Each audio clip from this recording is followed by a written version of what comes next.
手操纵，黑云翻涌，恶意伺机而动。我大喝一声，地面卷起狂风。不必歌颂，我本就骁勇，无法忍受呼救震耳欲聋，那就别回头，我来终结战斗。当笼中的拱手，那不像我，是消极的等候，那不是我，深水中觉醒封藏的力量，一无生之追求正义存亡，别太慌张，火力登场，自觉避让，且待我收拾这战况，年少要轻狂，龙潭也去闯，这一战不忘，我守护的光。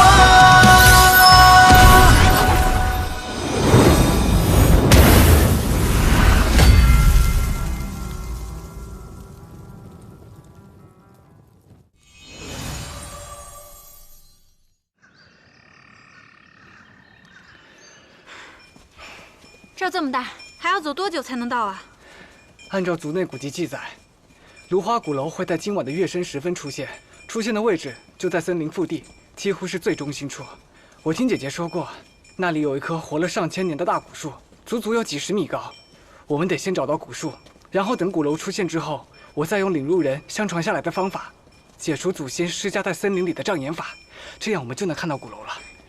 古树听着还挺神秘的。哎，风斋，你再给我们讲讲，还有什么别的传说呗？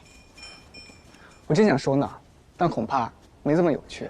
相传，这空神之森是一个被诅咒的森林，除了灵人之外，人类在这里待满3天就会变成石头。这个咒语是鼓楼里的神明施下的，为了就是不想让人类的气息沾染这片土地。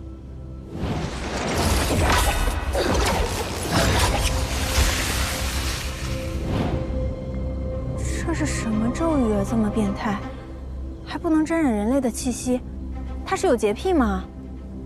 照这么说，从我们进入这片森林开始，一直到鼓楼出现，我们再离开，总共不能超过3天的时间。这时间有点紧张啊。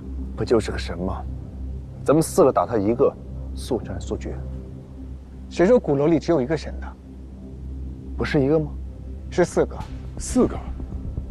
芦花鼓楼4圣天名为风、花、雪、月。这名字倒是挺有诗意的。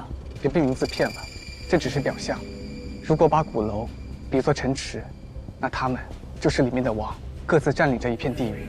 有人说他们不食人间烟火，也有人说他们心狠手辣，对外来者格杀勿论。但这些只是传说而已，事实如何已经无人知晓了。所以我们先别想这些，还是找鼓楼要紧。我们要快点，在鼓楼出现之前赶到。走。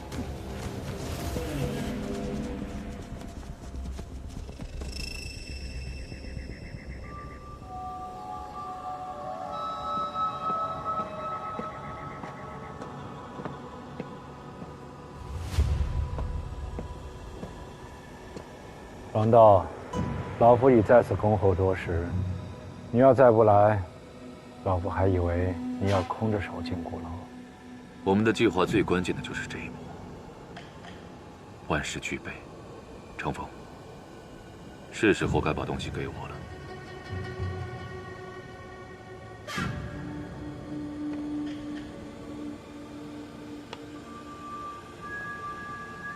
这神珠乃上古神物，得来不易，还请谨慎使用。放心，我一定不会辜负你的期望。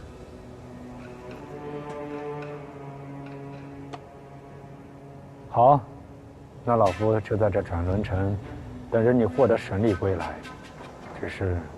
只在铁足1人，够吗？龙骑将实力超群，1人足矣。更何况，要对付4王，我的主力另有安排。差点忘了，你早已握有秘密武器曹彦兵在手，是老夫多虑了。只是不知那玄马是否会同你一起回来。你舍不得啊？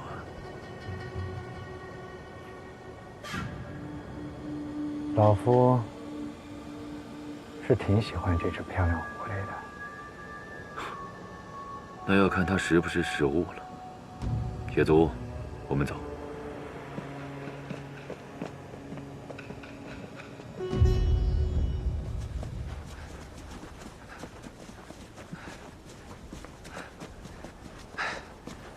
天已经黑了，不行，我们要再快点，必须在月亮升起之前找到古树。公长，你之前说的你能用一些手段解开障眼法，是必须在月升之时实施的吗？正好如此。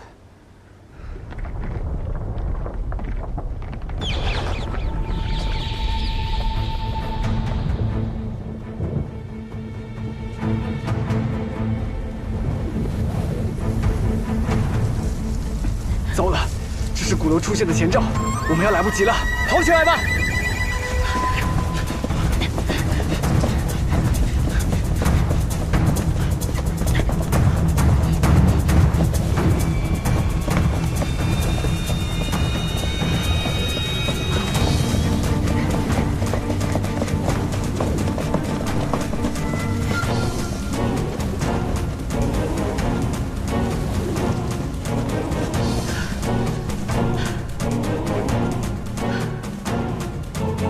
这是这儿了。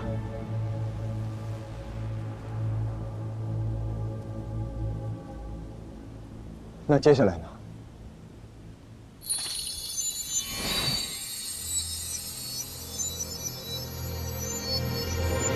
风、花、雪、月。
走，我们进去吧。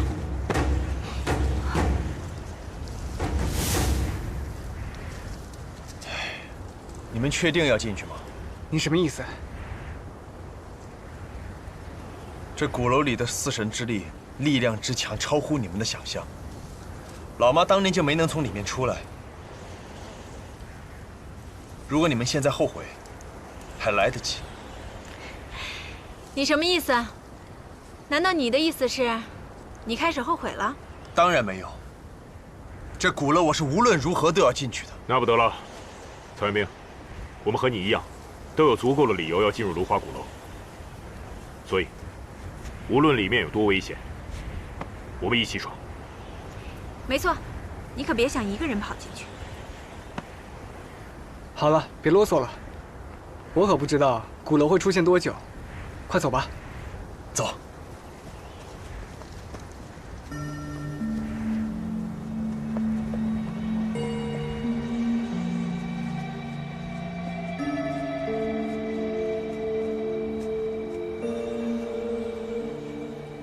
计划进行得很顺利，宣马，别忘了你的任务。是。10年磨一剑，该是试刃的时候了。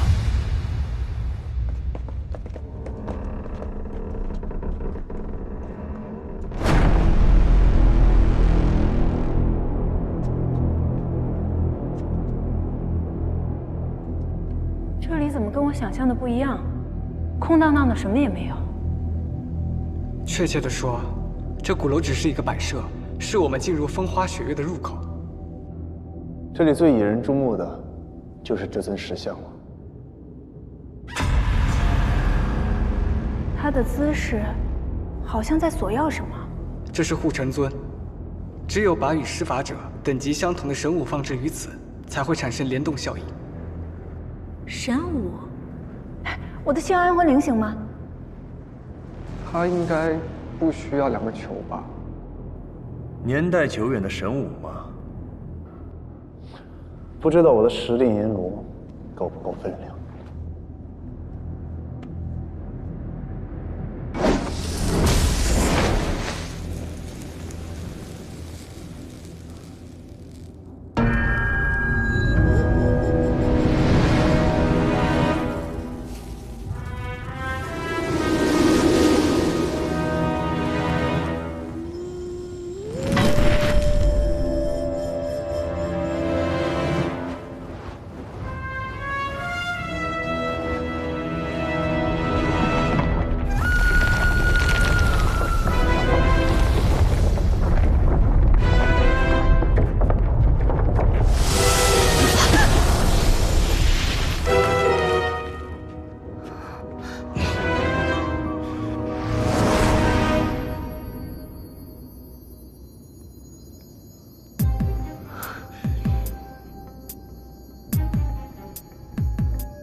走吧。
你怎么会在这儿？这是哪儿啊？我跟你一起掉下来的，这里全都是雪，应该是雪王的地盘。雪王的地盘？嗯。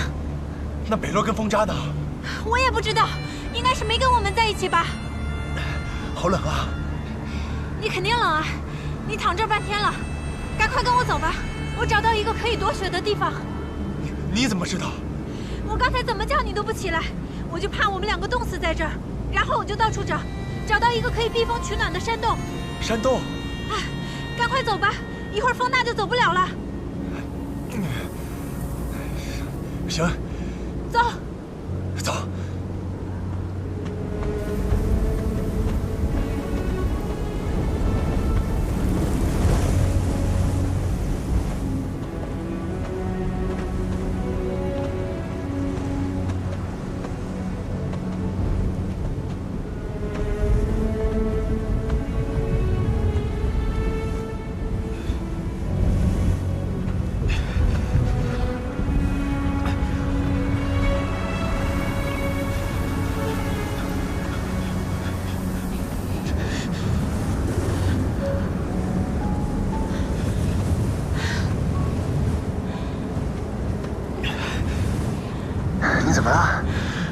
再走不动了，太冷了，腿都冻僵了。我也是，而且风雪太大，根本看不清路。这样下去也不是办法。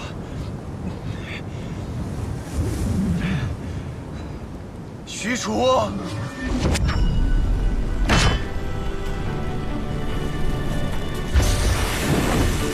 许褚，这火轮。主公，这火焰轮乃是我倾注了一身的力量所化，能够保持温度，在其燃尽之前，保证我们不被冻住。那你可有想过这样做的后果吗？倘若主公死了，楚空留元神力又有何用？就让楚为主公开路。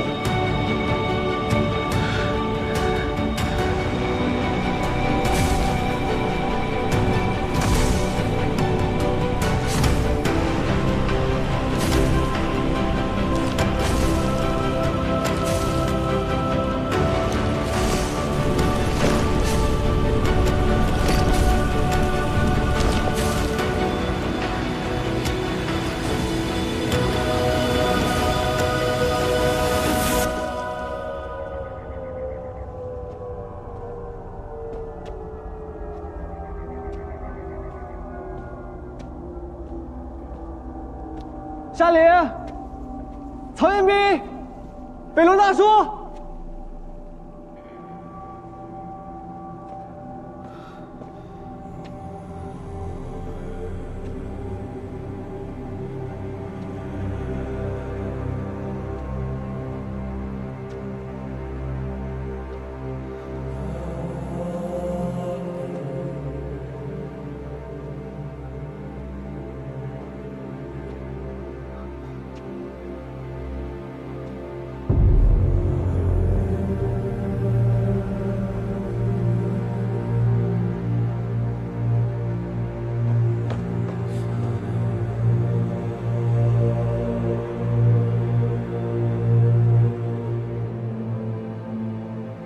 月宫，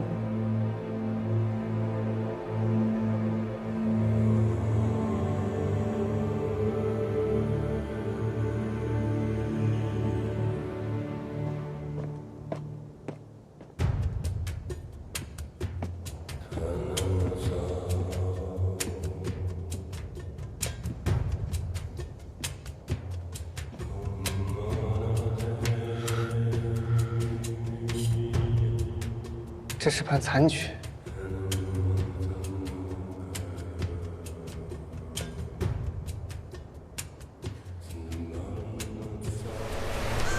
你也喜欢下棋？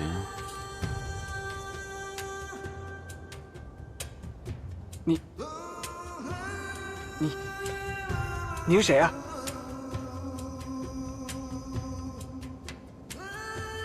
这棋是你的。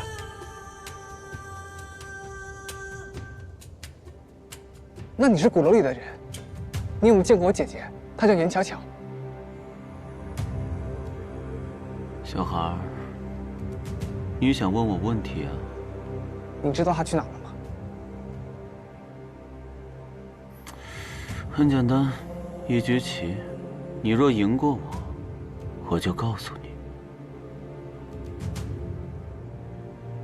你保证？你也可以拒绝。不就是一盘棋吗？这棋我会下，我跟你下。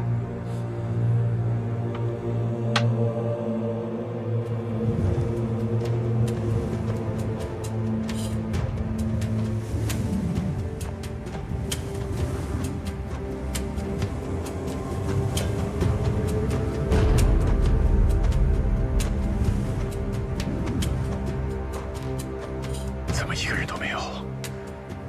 也不知道这是哪个王的地盘。夏令、曹彦兵他们到底在什么地方？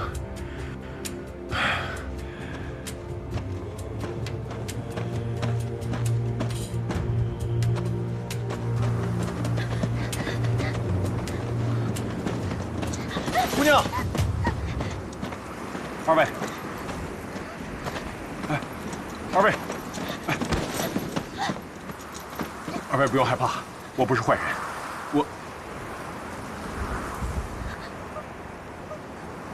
你们这是？小心！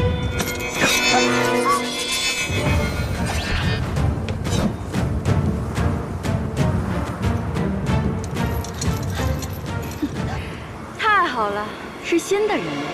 等我杀了这2个伺候不周的废物，新的仆从也就有着落了。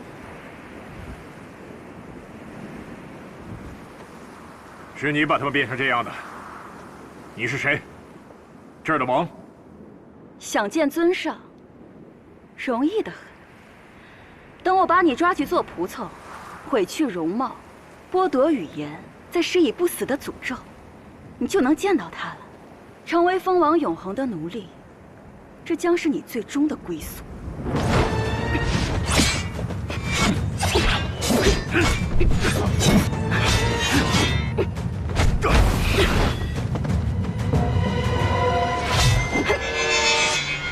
史烈明，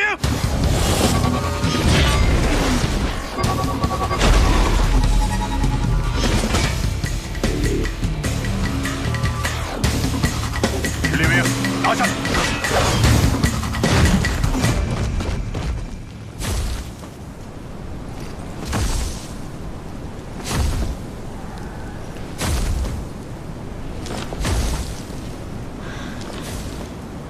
夏灵，你说的山洞在哪儿啊？我们走了这么久，怎么还不到？我也不知道。之前走出来，很快就找到了。不知道为什么，这次这么久了都没找到。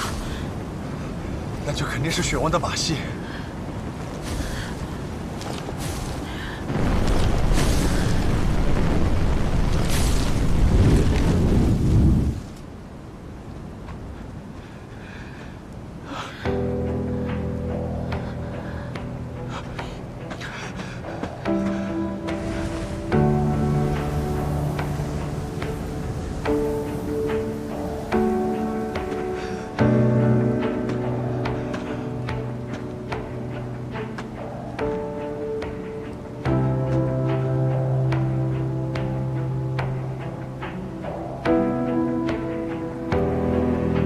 辛苦了，虚竹。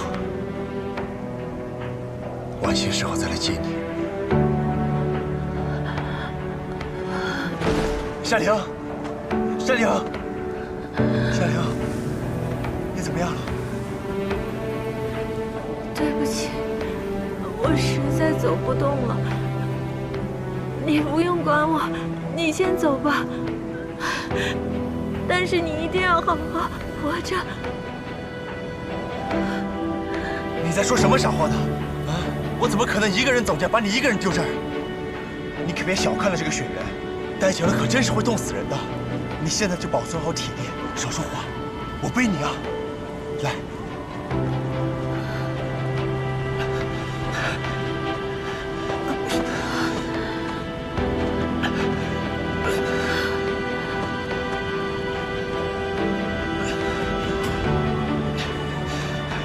殿威！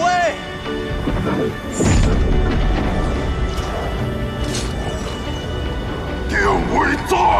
火风挡雪，为我开路！殿威领命！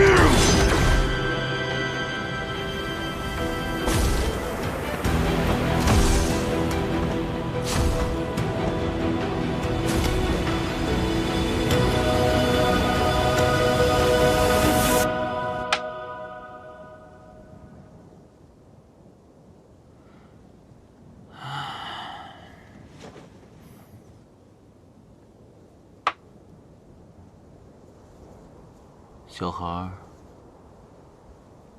你输了。行吧，是我技不如人，甘拜下风，告辞。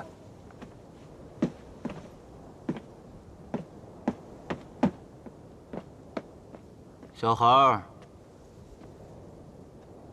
你该不会以为赢棋有奖励，输棋却没代价吧？你什么意思？按照规矩，输棋者都将被我变成石头。变成石头。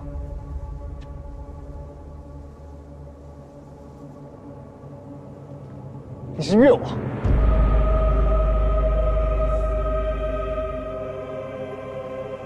真聪明，聪明的小孩更应该守规矩，不是吗？那我就让你知道我的规矩。音乐斩！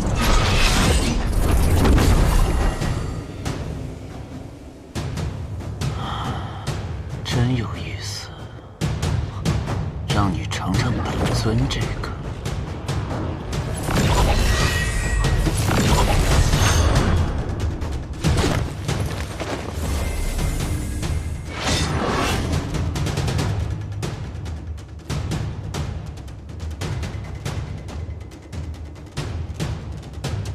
特殊融合，可惜想伤到我，这样是不够的。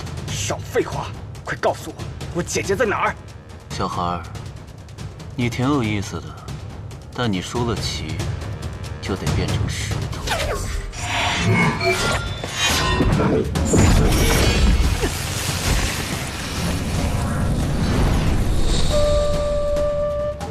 至于你姐姐，她已不再是个人类，已脱胎换骨，面目一新。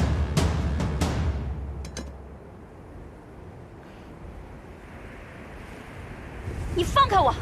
你混蛋！你这么做考虑过后果吗？得罪我就是与蜂王为敌，你会死无全尸的。是吗？既然如此，那你就把你口中那个蜂王叫出来，我正好有事问他。是何人要找本尊？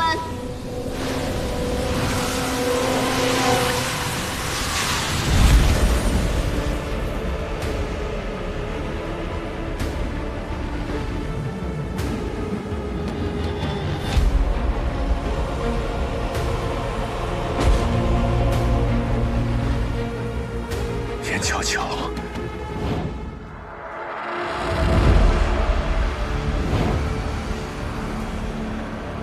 他怎么会？尊上，这个人胆大包天，目无尊上，你可得好好教训他。废物！被一个擅闯鼓楼的人类弄得如此狼狈，真是丢死人了。你真的是蜂王？刚才就是你叫嚣着要见本尊吗？既然你是蜂王，那你一定知道蓬莱在鼓楼的位置。原来你是要找蓬莱啊！没错，只要你告诉我蓬莱在何处，我马上离开。想去吗？我可以送你一程。不必了，只要你告诉我方向，我这可由不得你。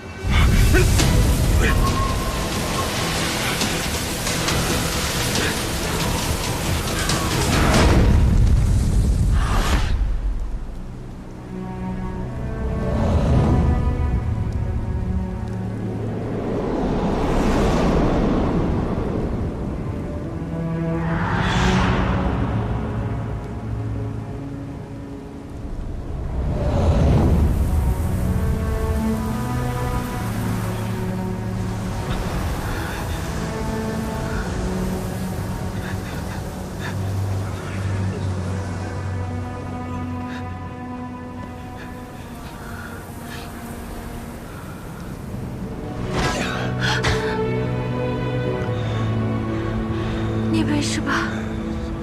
我没事，只是守护元神都被冻住了，我脚也没什么知觉了。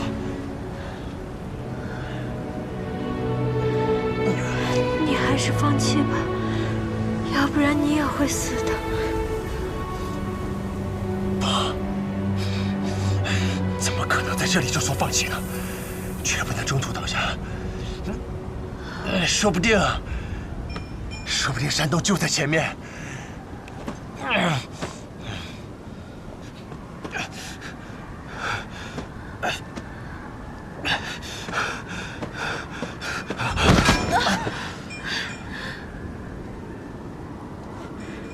曹彦兵，曹彦兵，你醒醒！曹彦兵，你醒醒！你别吓我！曹彦兵，曹彦兵，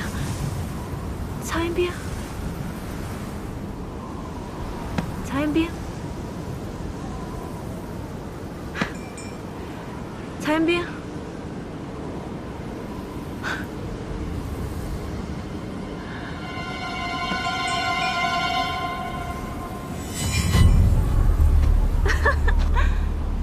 曹彦斌，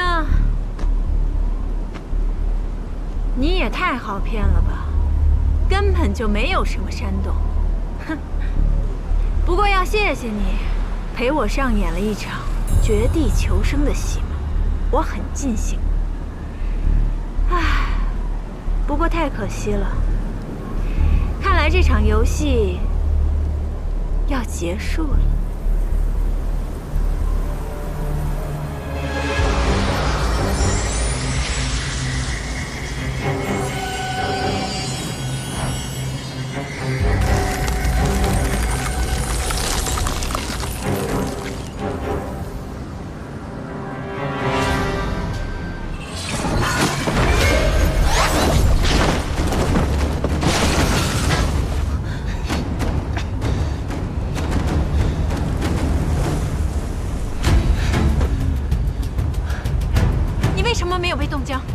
别小看人，我也是有元神力的。说，你到底是谁？为什么要假扮夏灵？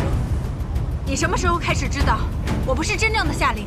很早，早在你对我说让我不要管你，一个人先走的时候。你不用管我，你先走吧。当时我一听这话，我就觉得不对。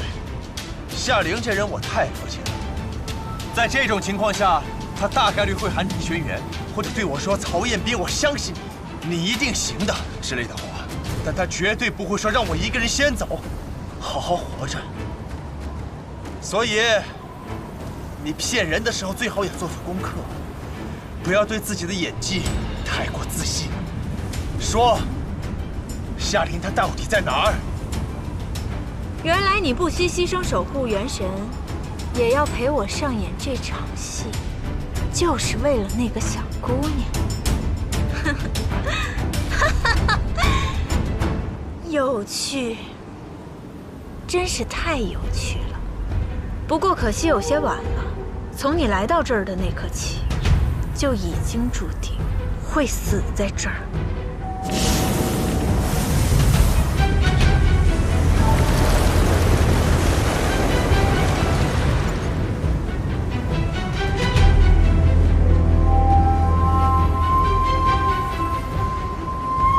莫非是？我就是这片领地的主人，雪国的王。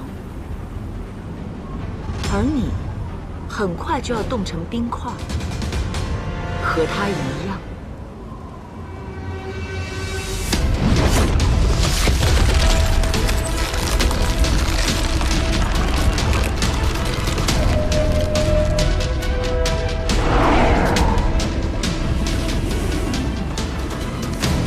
夏灵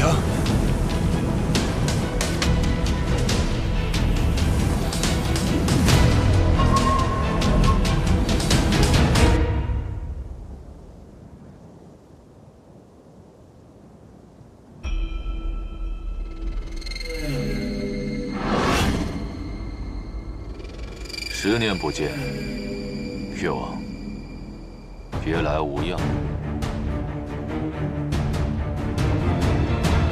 是你，我记得你。10年前，你擅自带人闯入我的月宫，可惜，除了你自己侥幸逃离之外，全军覆没。不过，区区一名人类，还劳越王挂念，实在惭愧。少废话！如今你还敢出现在本座面前，想必是活得不耐烦了。我纠正一件事。我会出现在这里，不过就是解开了你们的课题，继续未完成的计划罢了。狂妄！这次你的人只会和上次一样，可是不同的是，你不会再有机会逃出去了。越王，这话别说得太早。这次我派来的人，可是和以往大大的不同。要不，我陪越王在这对弈几局，咱们拭目以待。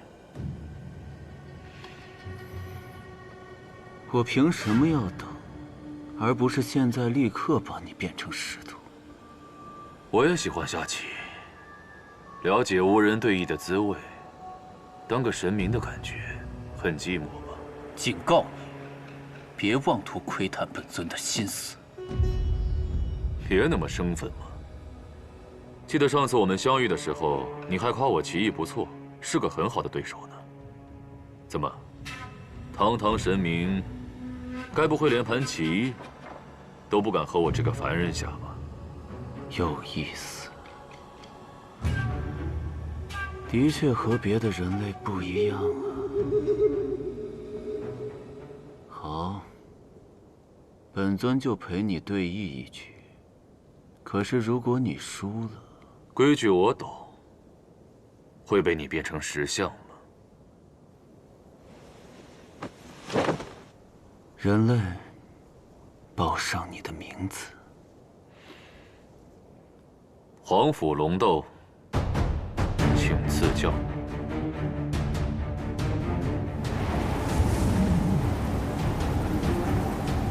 夏灵，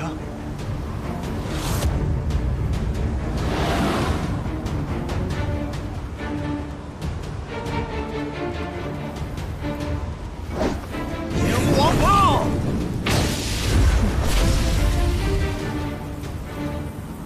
别白费力气了。寻常烈火，怎能融化我以神力所凝结的寒霜呢？我知道，此刻你很想救下这个姑娘，可就算我变成了她的样子，都没能让你演出我想看的戏码。那她的存在就没有任何意义了。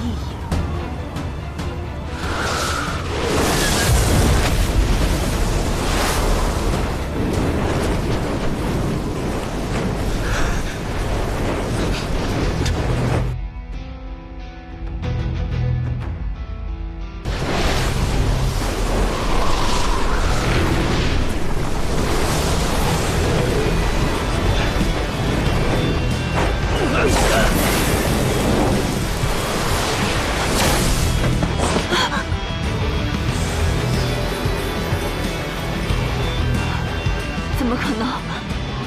寻常火焰，怎么可能？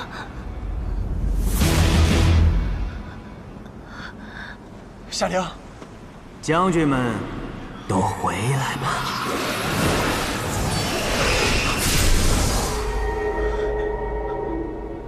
老鬼，怎么可能？我明明没有愤怒，我也没有动杀心，为什么能听到你说话？为什么你能控制我的身体？小子，你不妨猜猜看。混蛋！你到底是谁？你身上为什么会有魔尊的气息？甚至还有他的一部分力量？多嘴的女人，小子，我就再帮你一把好了。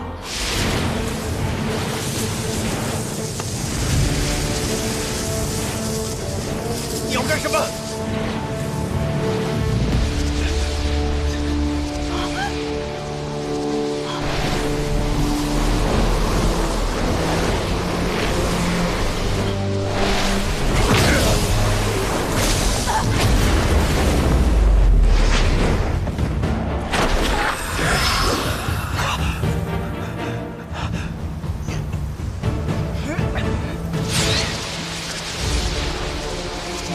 为什么能控制我的身体？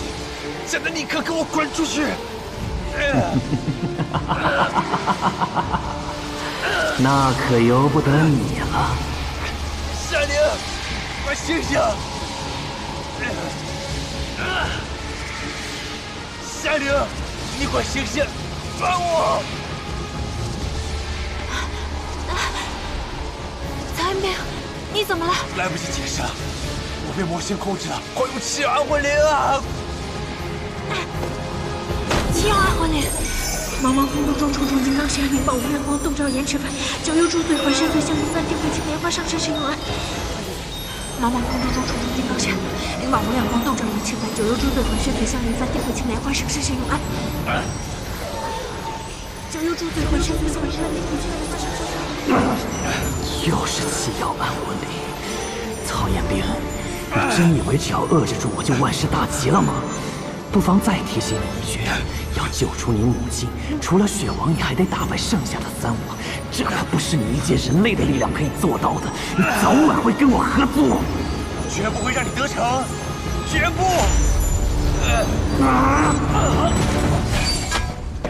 曹彦兵，你感觉怎么样？到底发生了什么事？为什么魔形会出现？我也不知道。老鬼这次变得非常反常，仿佛是打开了什么禁制，变得肆无忌惮起来。或许跟这栋鼓楼有关系。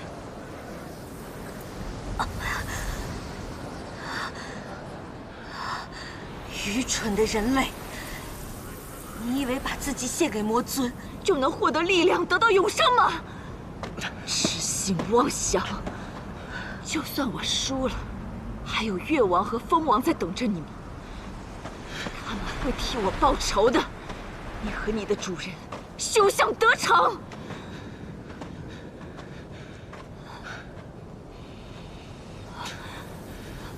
你胡说八道些什么？别把我跟那老鬼混为一谈。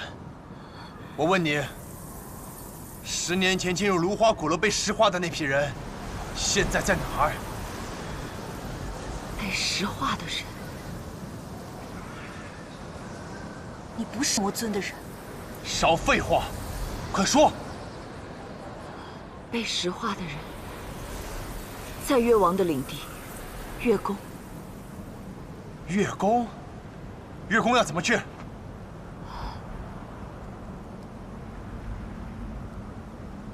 想去不难，但凭你自己办不到。因为能打开4国之间结界通路的，只有我们4王。那还不简单？你送我们去。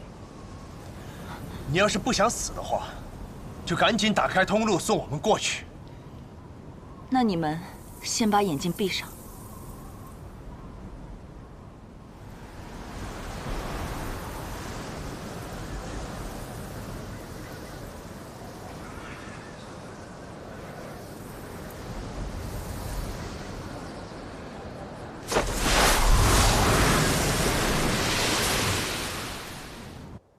这一局，你我都无法取胜，要不就和局吧。越王意下如何？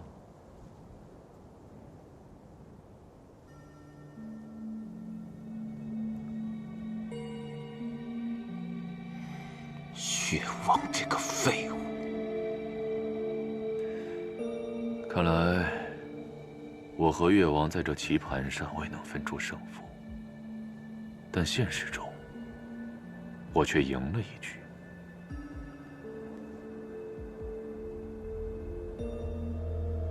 雪王虽输了，但他把他们送到了独帐花谷，那里九死一生，他们已经没有出路了。我说过，我这次派来的不是一般人。既然这局我们未能分出胜负，何必把话说得这么早呢？要不我们从头开始，再来一局。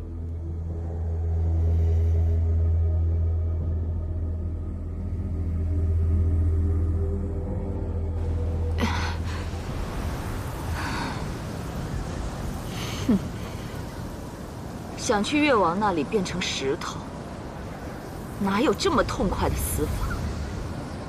敢如此折辱我，必须送你们去花谷体会一下绝望的滋味，再痛苦的死去，才能解我心头之恨。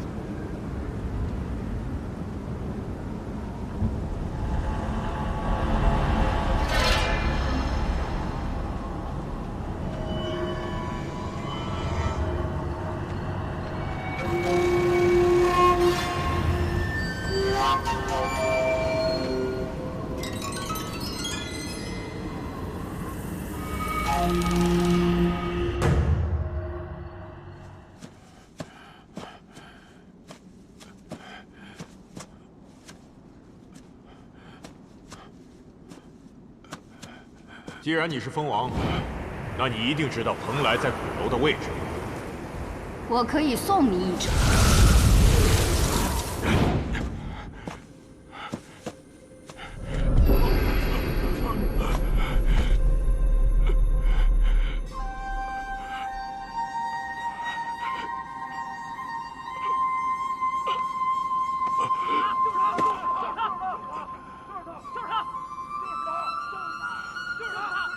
你们先冷静点，听他解释。你看他都哭着，你先听我解释行吗？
这里是越国，看着不像啊。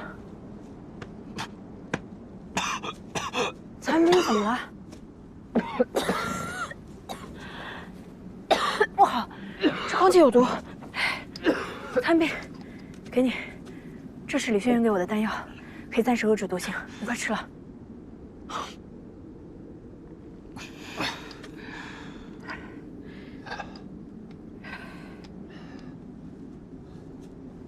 看来这肯定不是月宫了，这个雪王果然想害我们。那怎么办？雪王说过，只有4王才能打开通往结界的通路。咱们想要离开这儿，就得找到这里的王。还有北洛跟风战，如果他们比我们早到的话，没有李轩辕的丹药，还是很危险的。那咱们赶紧四处找找吧，走。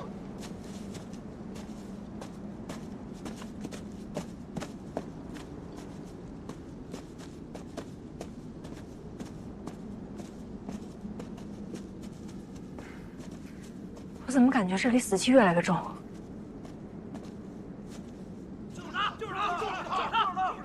你看，那里有人。你们先冷静点，听他解释。他在苦衷。那你们先听我解释一下，行吗？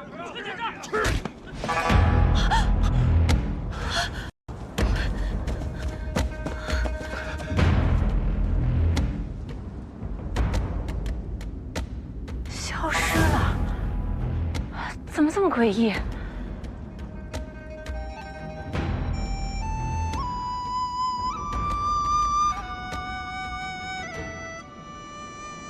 知道为什么？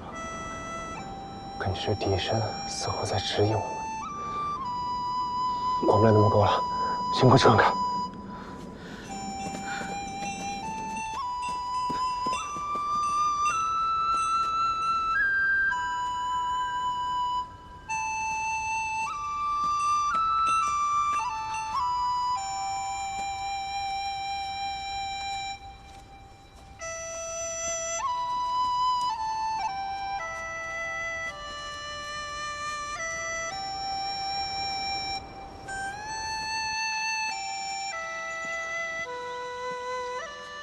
洞里和洞外完全是两副样子啊！曹一斌，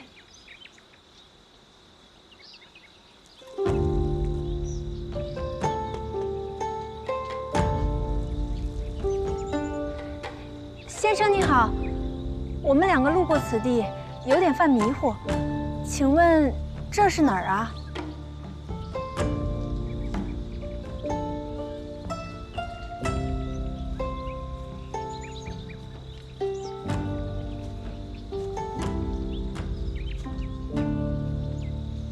这里是花谷，花谷，这里是花王的领地。正是。那敢问阁下是？我叫祥，只是这花谷里的一个花匠。那您知道花王吗？我们有要紧事要找他，您能告诉我他在哪儿吗？二位远来即是客，不如随我去那儿喝杯茶，慢慢聊。请。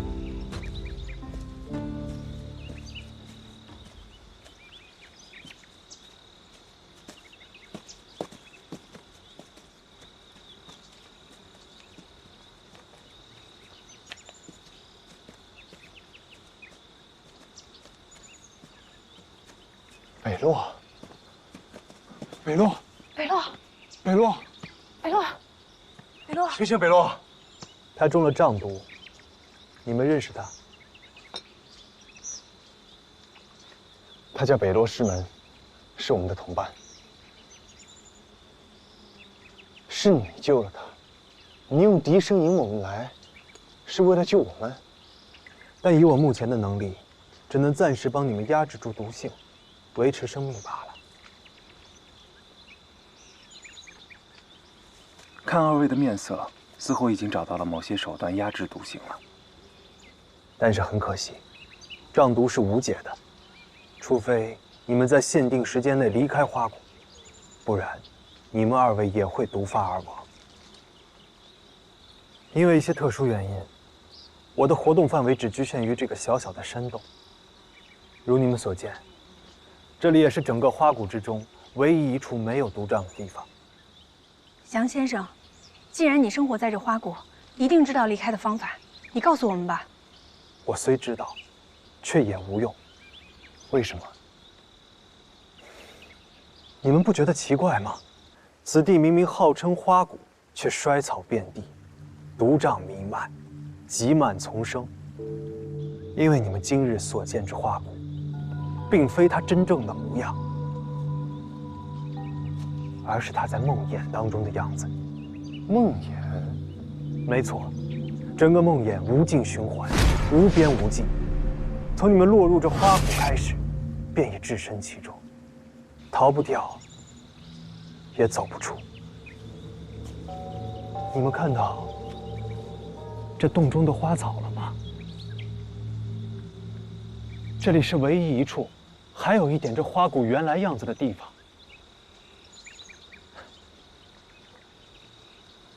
而用不了多长时间，早晚，这里也会被整个梦魇吞噬。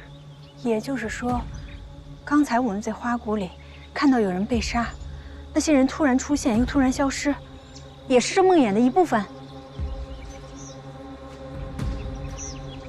没错，那既然说这是梦魇。 如果想办法把它打破，我们是不是就能够出去了？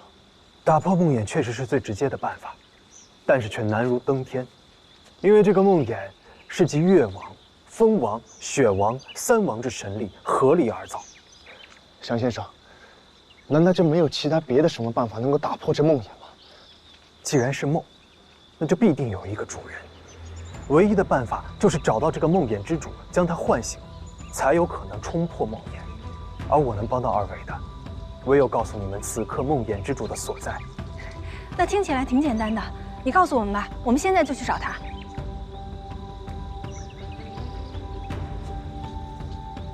飞爷，你们最大的困难在于时间。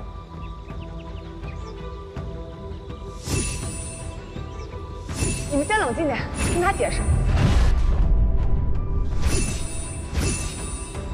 上一轮的梦魇已经结束，新一轮的循环即将开始。而此轮梦魇结束之时，你们，还有你们的朋友，都将死去。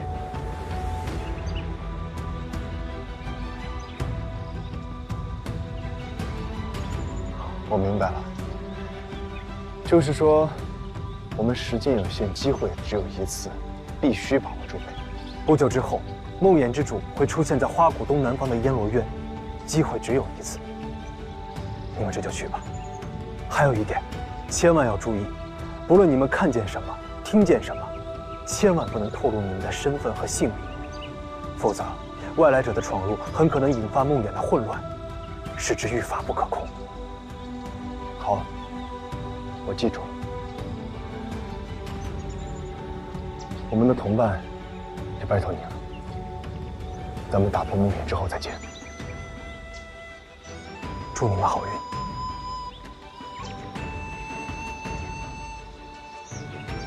走。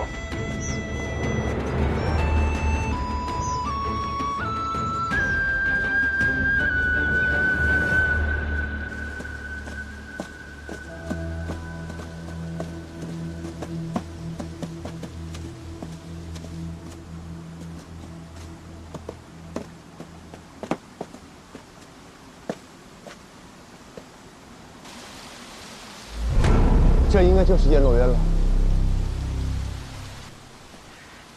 这怎么一个人都没有？之前祥先生说过，梦魇之主应该就会出现在这儿，难道我们来晚了？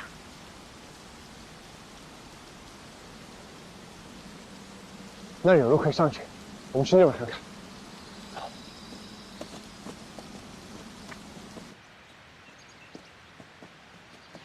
就是他，梦魇之主。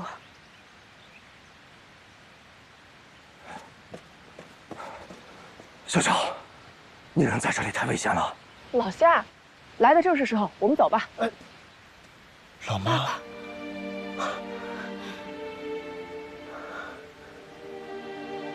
我爸为什么会出现在这里？难道他还活着？这个梦就是他们的经历，梦魇之主就是他们其中之一。我也不清楚，要不咱们两个上去试探一下？可是，我们不能暴露身份和名字啊。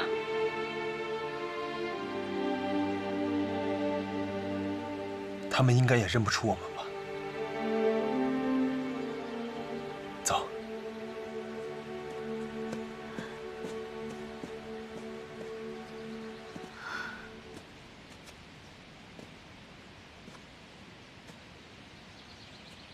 哎，二位将军，你们也来烟罗院了？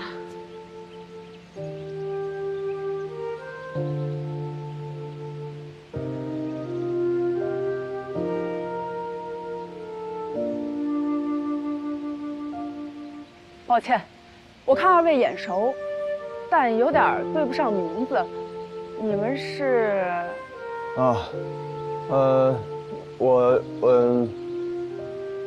我们是镇魂街东区的。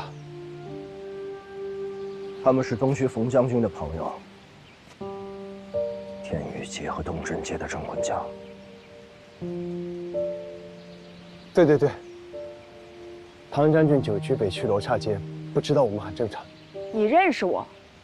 唐将军威名在外，如雷贯耳。都到了这个时候，还有心情开玩笑？你这年轻人，还真有几分胆色。哎，你们俩也是来这儿找出口的？不用找了，我探过了，这儿没有离开花谷的路，我们再去别处看看吧，不能坐以待毙。别灰心，老夏，龙豆没有被困在花谷，估计也在想办法救我们呢。再坚持一下，不，他不会来救我们了。你这话什么意思？这件事情，我实在是无言启齿，但我必须要说。皇甫龙斗，他骗了我们。他以正义之名，召集大家进入如花鼓楼，说是为了夺取蓬莱的神力，用来净化恶灵，而其实完全就是谎言。他从一开始就打算让大家当炮灰送死，然后独自一个人独占神力。这件事情你怎么知道的？临出发的前一天，我有事情找皇甫龙斗，无意间偷听到的。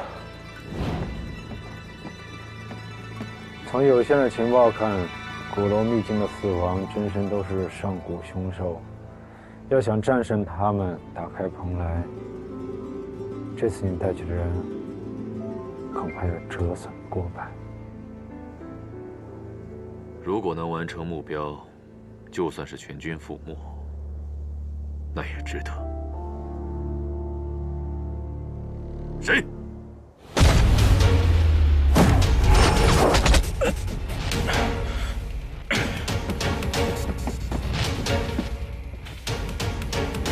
我本来准备告诉大家的，可是等我赶到的时候，你们已经进了鼓楼。老夏，无论如何，你最后都选择追进鼓楼和我们站在一起。刚才那些话，我就当没听过。走吧。你们可以不计较，我怎么可能当作没有发生过呢？我怎么可能当作没有发生过？曹元斌，我感觉我爸很奇怪。奇怪就对了。看来你爸就是梦魇之主。我爸？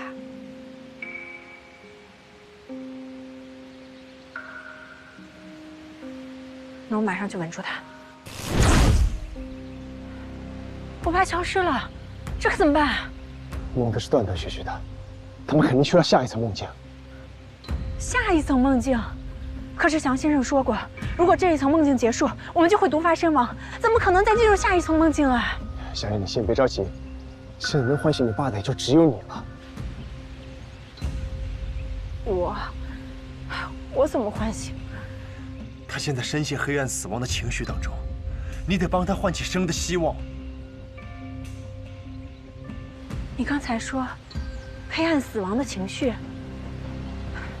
你记不记得我们刚来花谷的时候，一个男人被推入悬崖，他会不会就是？一定就是。那儿发生的事情比这里要晚，也就是说，我们只要赶在他被推下悬崖之前唤醒他，就有可能解除梦魇。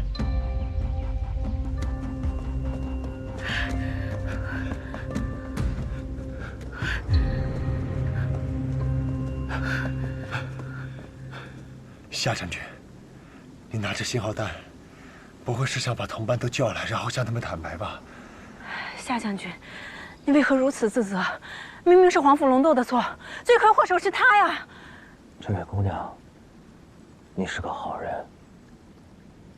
自己明明已经危在旦夕了，还在为我开脱。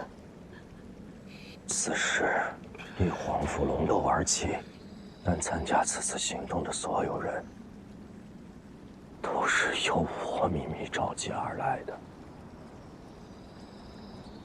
要不是我，大家本不用来送死的。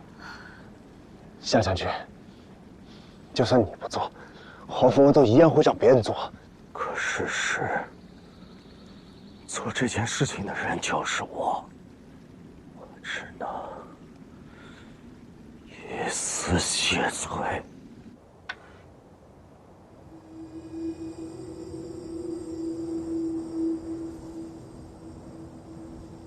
没事，你可以慢慢想，只是怕是时间不多了。曹彦兵，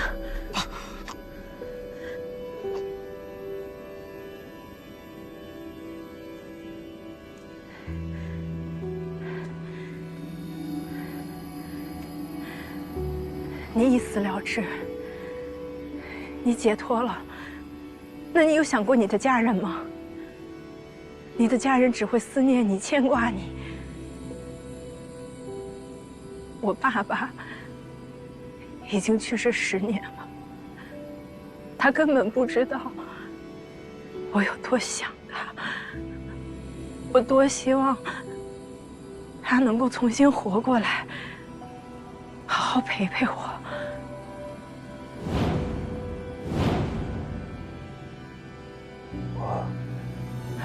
我爸他真傻，他根本不知道他这些年错过了什么。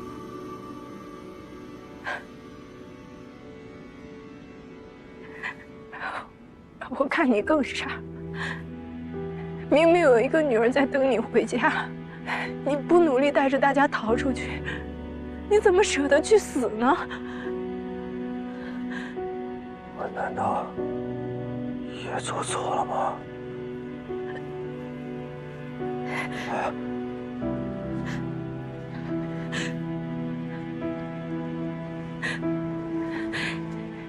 夏将军，谁的人生都会犯错，但如果只是因为做错了一件事，就决定结束生命的话，那就什么都没了。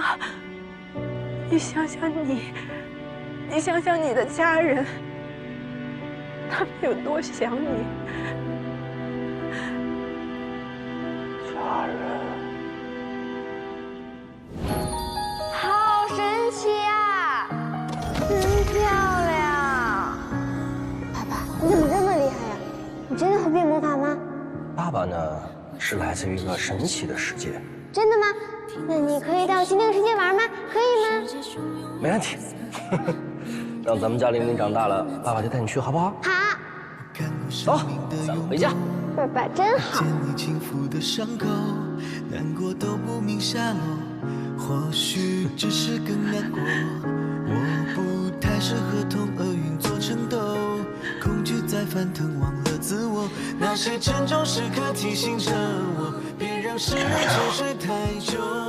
我不太擅长被谁铭记歌颂，却有一部分想说人落。我从未想过要当个英雄，只是这次该换我了。藏起来的梦，在离别时回首。玲玲，这朵花叫做雪灵花。你什么时候走？名字里面有个灵字，是会变魔法吗？也和你一样的漂亮。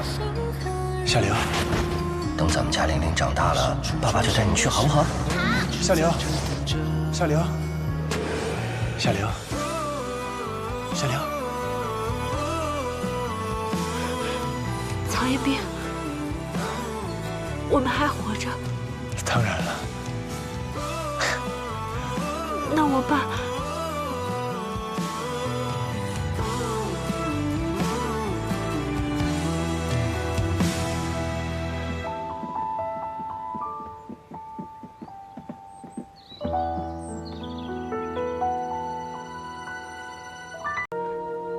爸。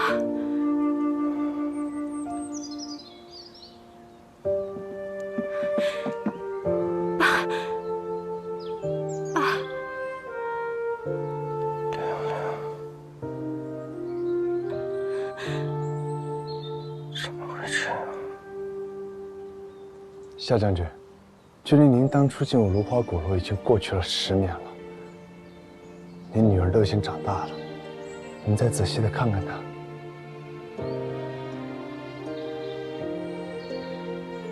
爸，我拿到了将军链，我知道你是一名继承人，也知道你是寒仙阶的镇魂将。我跟你一样，也是一名祭神人。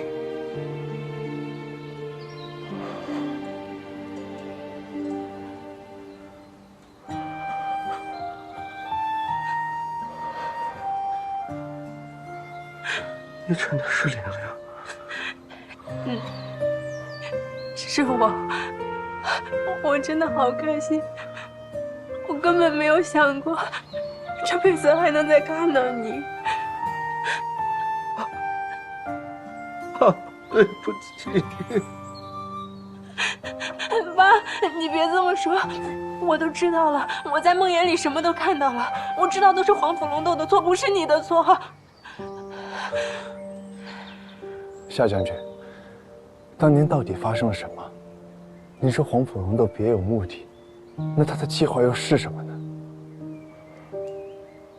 我不知道，我只记得在我们准备前往芦花鼓楼的前一天晚上，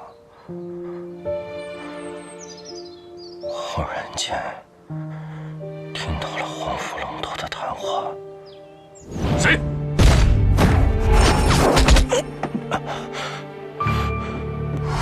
我被黄甫龙斗的元神力所伤，索性逃得及时。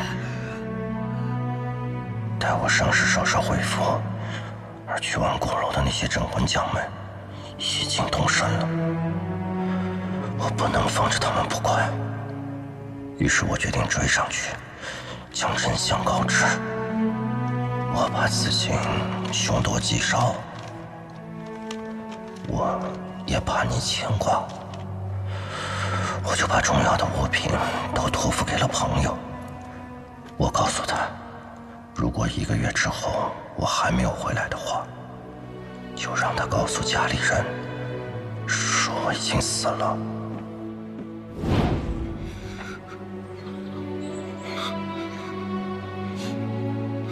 本来这次参加黄甫龙斗的行动，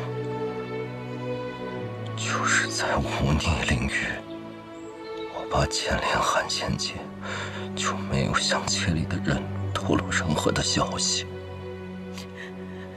玲玲，爸爸活着一世，总想做好所有的事情，可是到头来，没能做好朋友，没能当好一个镇魂将，没能当好丈夫，也没能做好一个父亲。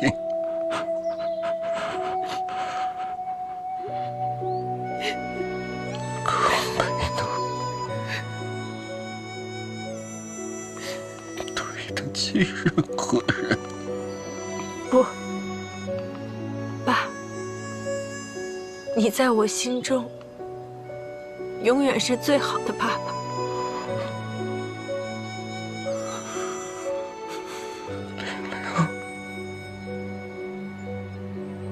谢谢你，一直还记得爸爸。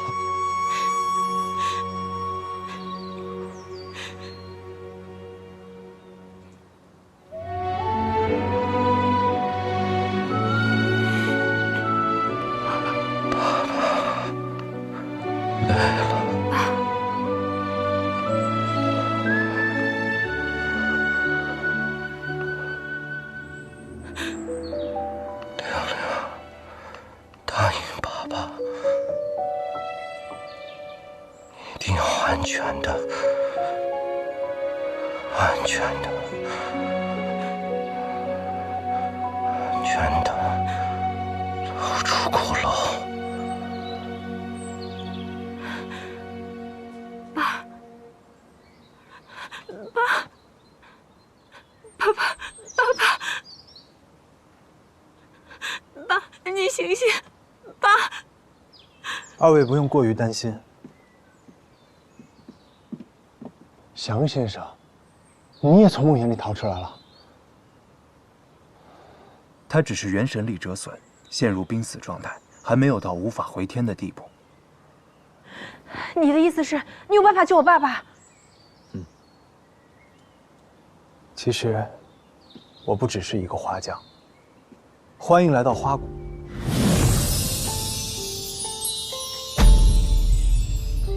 我就是花王。花王。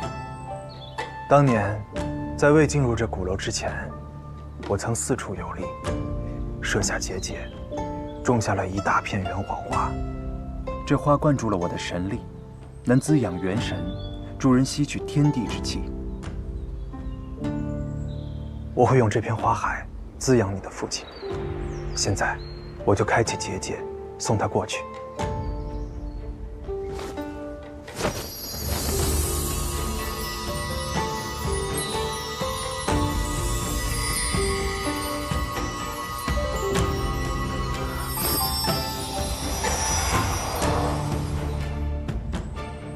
不出数日，他便会醒来。届时，你去空神之森寻他便可。谢谢你，谢谢你愿意救我爸爸。不必感谢。其实，你们真正应该感谢的是你们自己。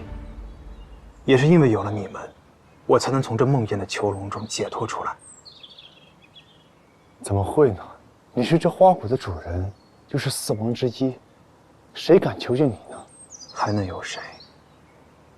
无非就是创造这梦魇的其他三王。你们不是同伴吗？他们怎么会囚禁你呢？当年到底发生了什么？真实情况真如我们在梦魇里所见到的吗？真实的情况和梦魇不尽相同。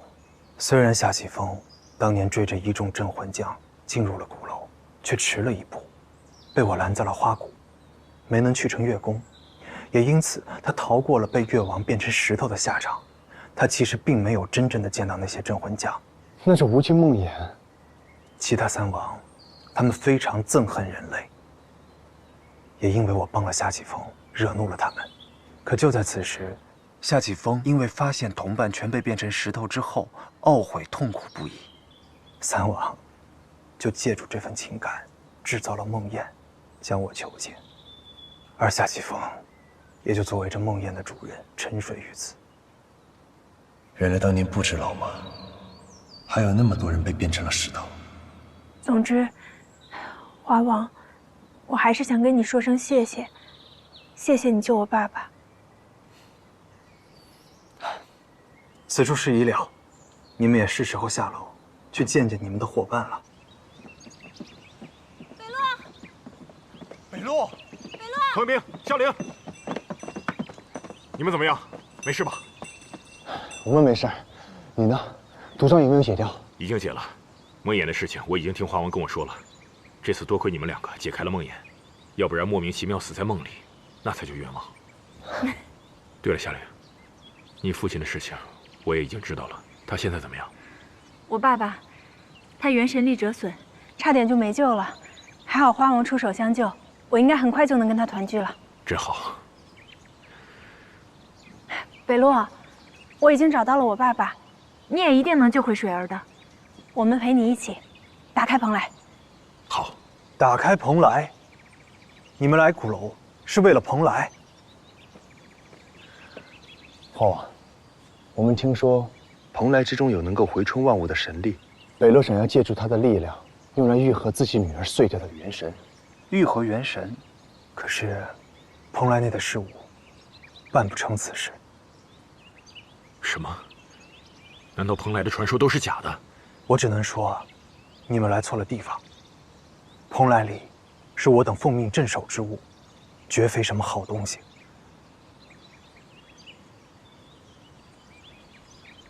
算了，看来这一趟我还是运气不好。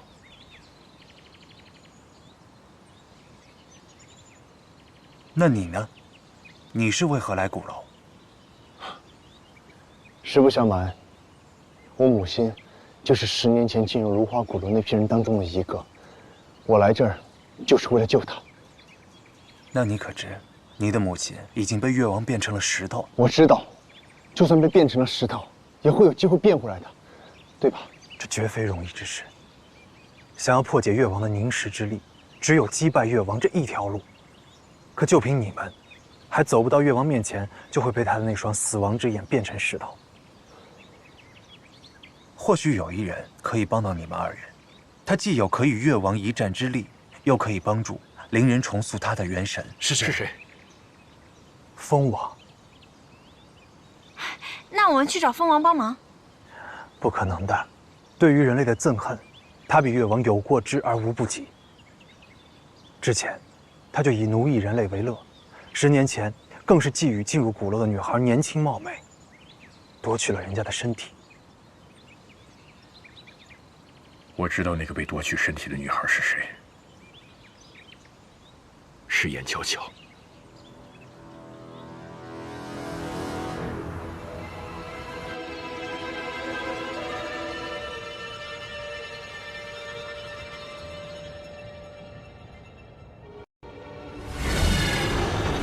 谁？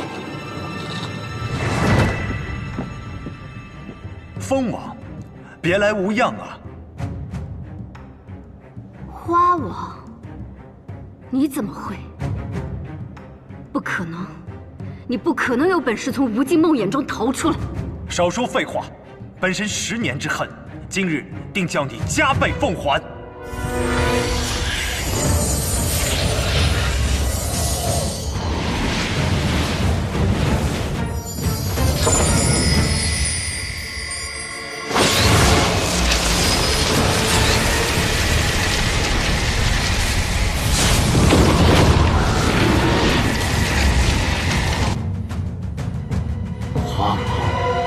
他怎么会？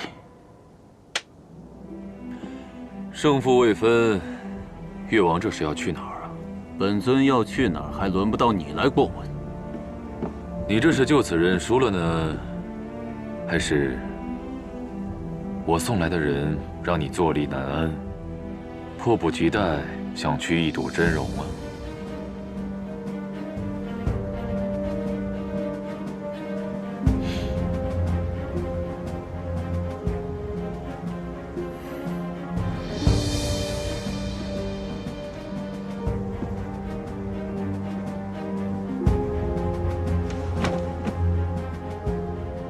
本尊方才不过是想去会会好久不见的同伴，至于你送来的人，本尊根本就不在乎，因为杀死你们人类就像捏死一只蚂蚁一样简单。你最好小心一点，别输了棋，当第一只被捏死的蚂蚁。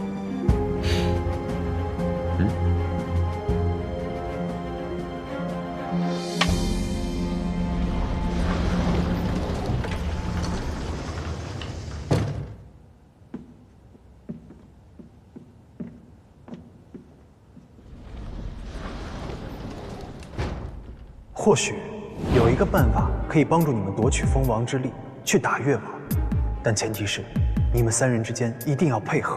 怎么配合？首先，最重要的就是夺取严巧巧的元神冠。这里就是蜂王存储元神的地方。按照花王的说法，这里的每一件物品都存放着被蜂王掠夺过的元神。可是这里东西这么多，怎么知道哪一个是严巧巧呢？那咱们就只能找找跟踏风族有关的东西了。也不知道花王能够牵扯蜂王多久。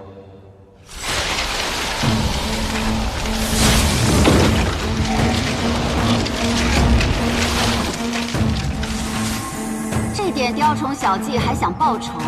花王，你怕不是还在梦里吧？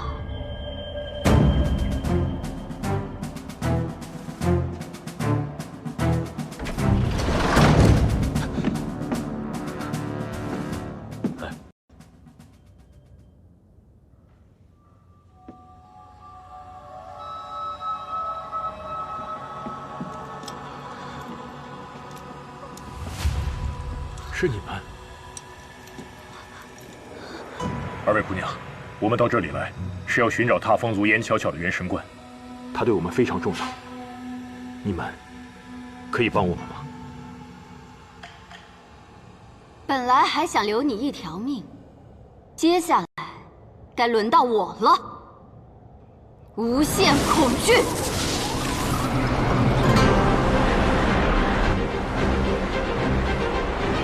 传命，快！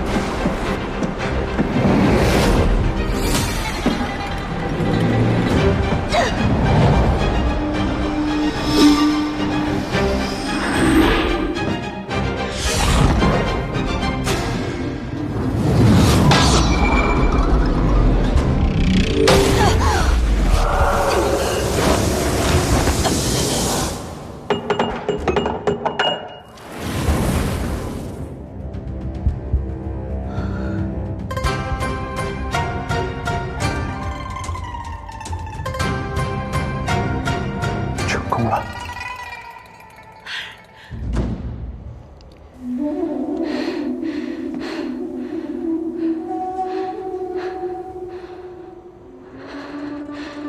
你们是？严乔乔你好，我们是风扎的朋友。风扎。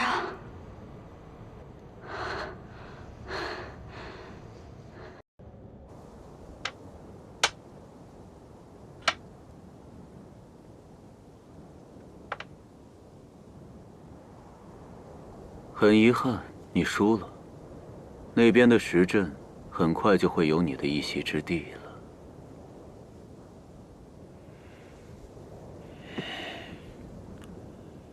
多谢越王指教，龙斗认输。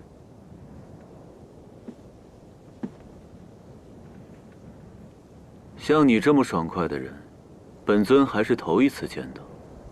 很好，那你就做好准备。 即刻享受本尊的凝视之力吧！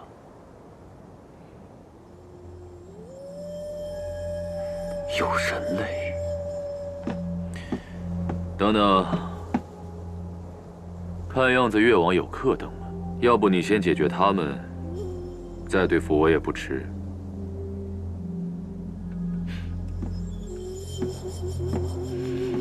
皇府龙斗。 你可知你自己究竟在做什么？你走向的是毁灭呀！你又怎知道，我想要的不是毁灭？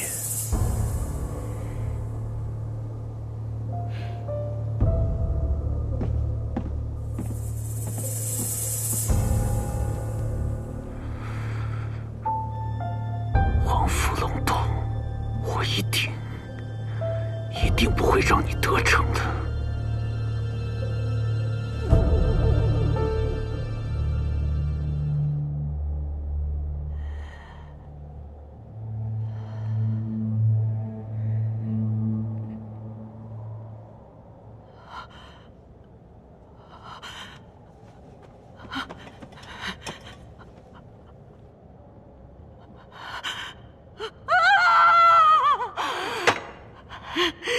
花王，还有那几个人类，竟敢夺取本尊的身体和力量，这笔账一定要清算。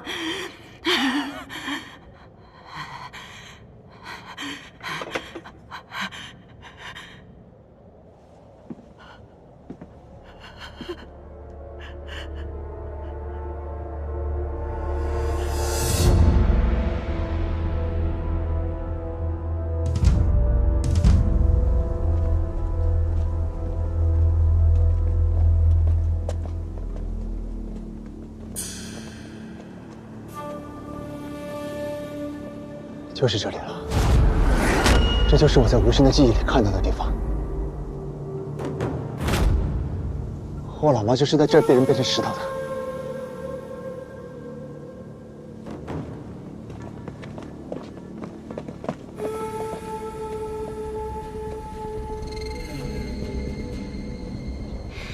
那照这样说，曹彦兵的妈妈应该就在这些石像里。还有风扎。 我们之前在雪国花谷封城里都没有见过他，他大概率应该是在这月宫里。如果越王对他下手的话，很有可能已经。只有打败越王，才可以解除石化。一会儿见到越王，我打头阵，能克制越王的封王之力正好在我体内。今天无论如何，我都要救出风扎。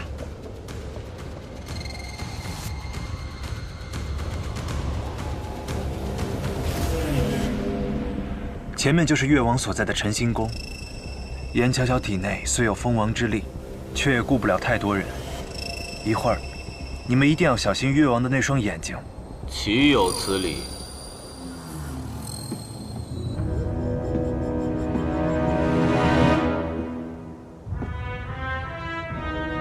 花王，你究竟要为了蝼蚁一样的人类，再次挑战本尊到何等程度？ 大家小心！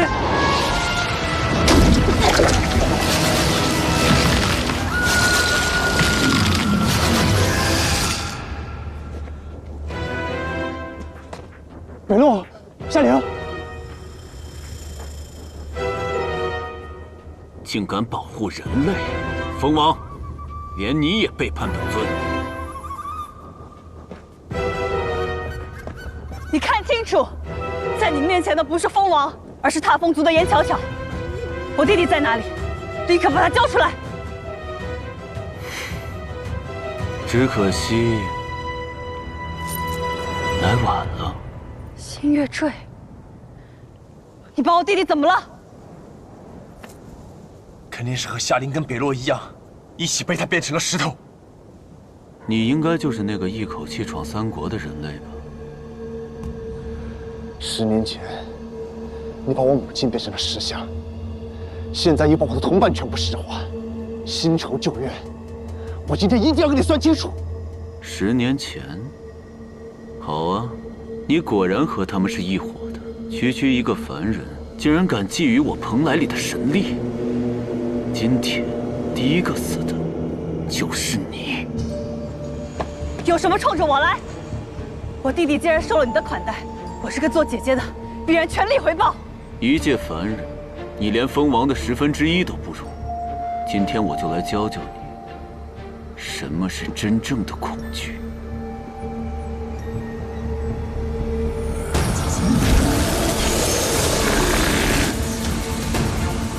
风暴之力！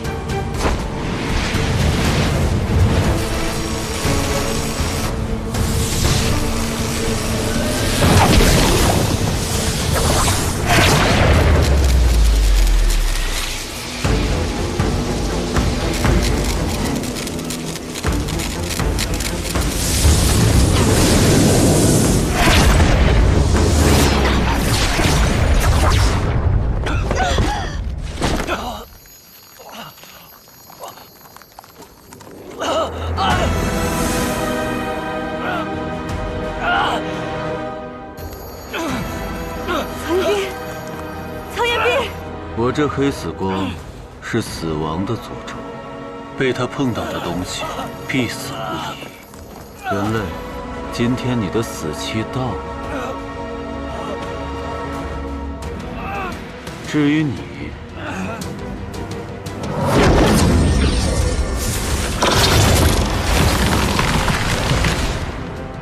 我早说了，你连蜂王的1/10都不如。巧巧，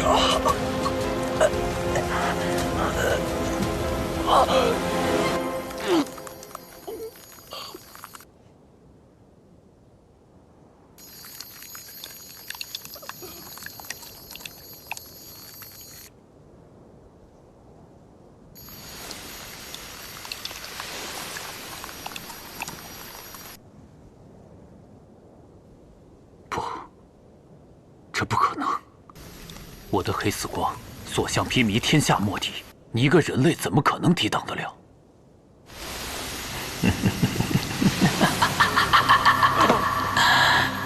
因为我并非人类，而是魔。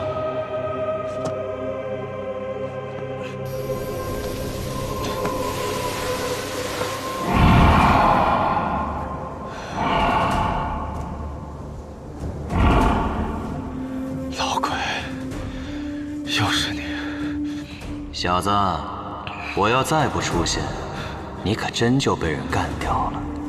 而我见了老熟人，怎么也得出声打个招呼，你说是吧？奢比师人类，我说你怎么如此嚣张？原来是身怀魔气啊！你的目的不仅是要拿到我蓬莱里的神力，更是要复活魔尊呐！复活魔尊？小子，你不是好奇为什么进了这鼓楼，我便可以随心所欲地出现，再无顾忌？是因为我已经靠近了蓬莱，而那里头所谓的神之力量，正是我身死之后无法被化灭的心脏，是我复活的关键。所以你的真实目的是打开蓬莱，拿回自己的心脏，实现复活？没错，而这还得借助你。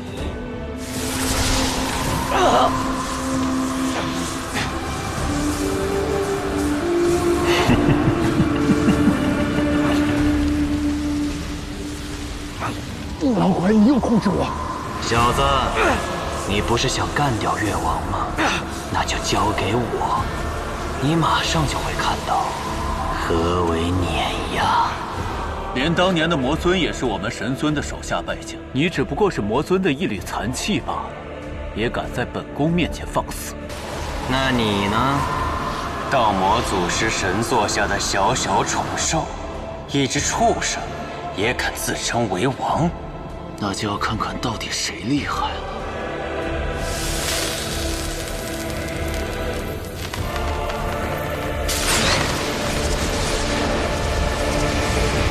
暗黑天星爆！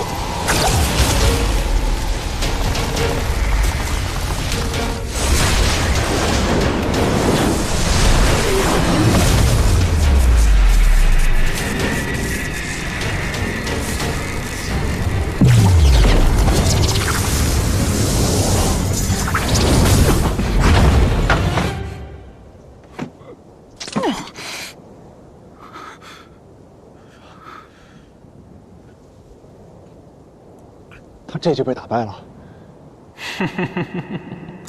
有什么大惊小怪的？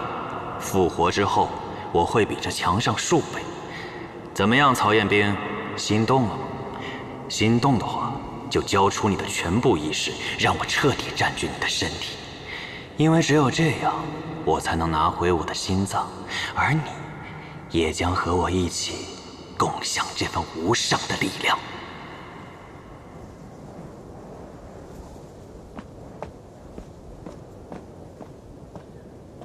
喂，你听见老鬼说的了吧？你要是不想让他夺回力量，把这鼓楼掀翻，你就把我的所有同伴，还有10年前一起进入鼓楼那批人，通通复原，然后我就会拒绝老鬼，带他离开，再也不回来。狡猾的人类，你处心积虑把魔气带进鼓楼，眼看成功在即，竟说要走。你当本尊这么好骗？你爱信不信，但你还有别的选择吗？曹彦兵，你好没出息！一份超强的力量摆在你面前，你竟要放弃？别再挣扎了，你根本逃不出我的掌心。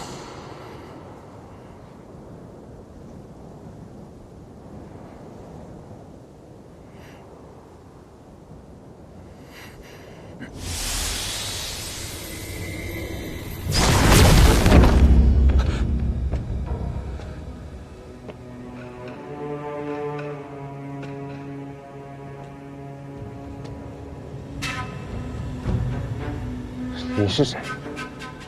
报上名来。主人，天狐来迟，还请您原谅。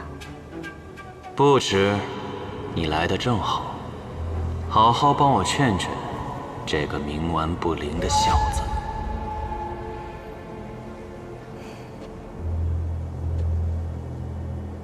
曹彦兵，我劝你想想清楚，眼下依从主人是你最好的选择，不然你就会落入黄甫龙斗的手里。黄甫龙斗？这跟他有什么关系？实话告诉你吧，从你最初见到王猛的那一刻起，就已经身处黄甫龙斗的计划之中了。因为只有借助你，他才能拿到他心心念念的蓬莱神力。借助我？你当他10年前为什么功亏一篑？并不是因为实力不济，而是因为蓬莱内还有一道镇锁神力的封印。想要打开封印，就需要收集4王的所魄。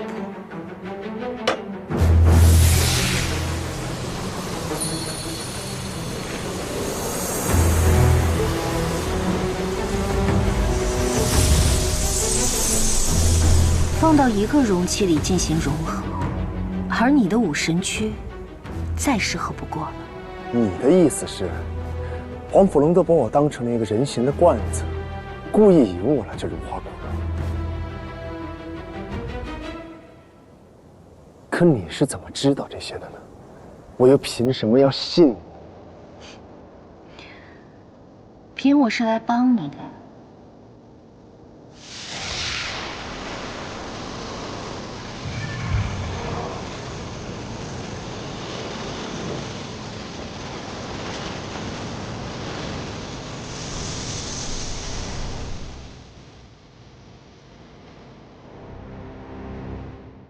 这是帮你解除石化之力，这不正是你想要的吗？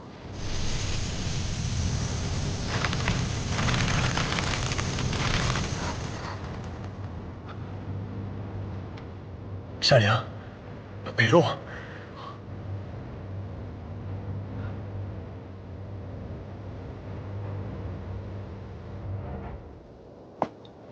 夏灵，7250。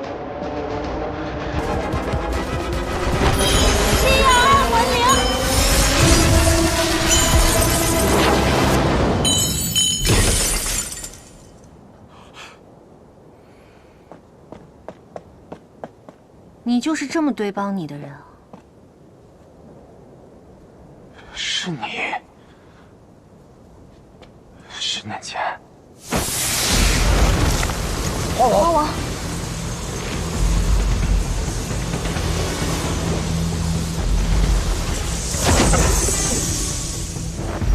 花王，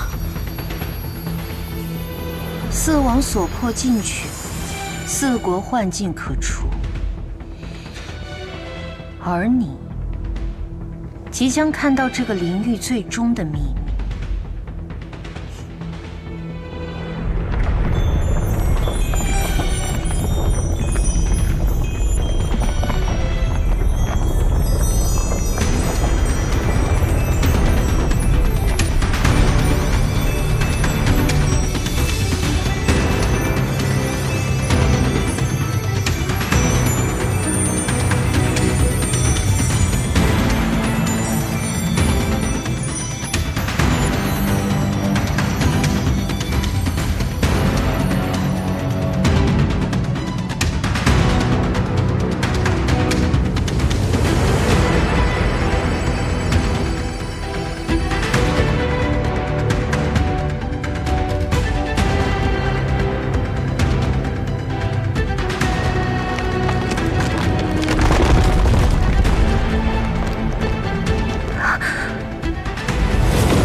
刚才说的这灵域的终极秘密究竟是什么？难道就是这蓬莱吗？既然是终极秘密，又怎会如此无趣呢？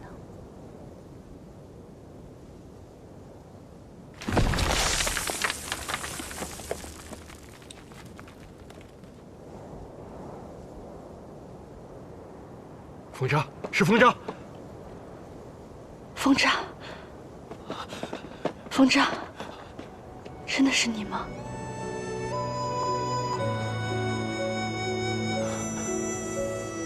我是姐姐。姐姐，真的是姐姐。是我。姐姐，风筝好想你，我每天都想你。姐姐也想你。让我看看，你长大了，姐姐都认不出你了。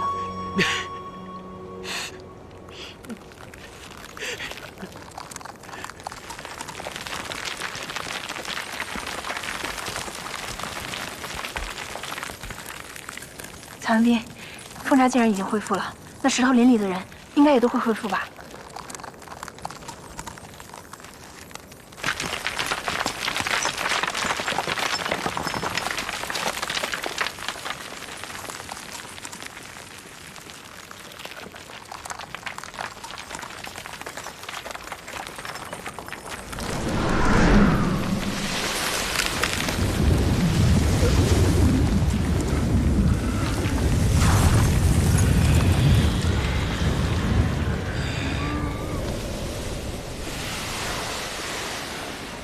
曹元兵，好像不太对。这些是什么？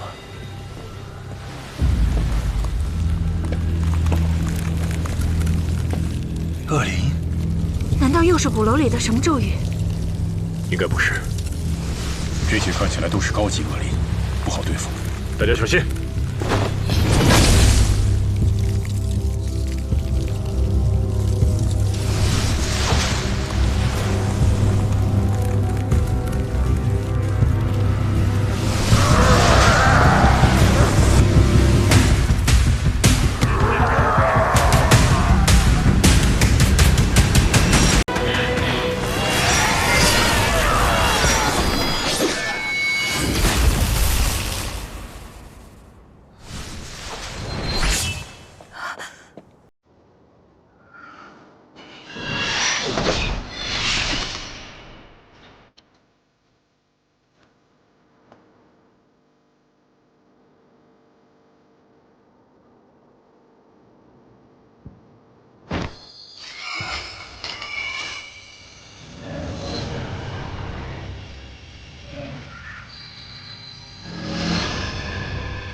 犬马，辛苦你了。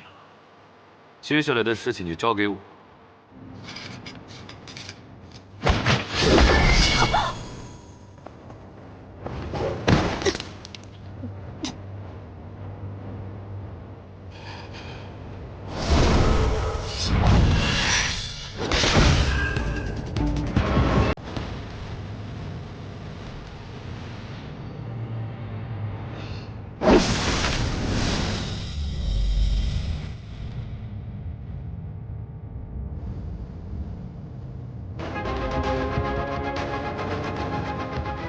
你真的要对我出手吗？你可以上来和我谈谈。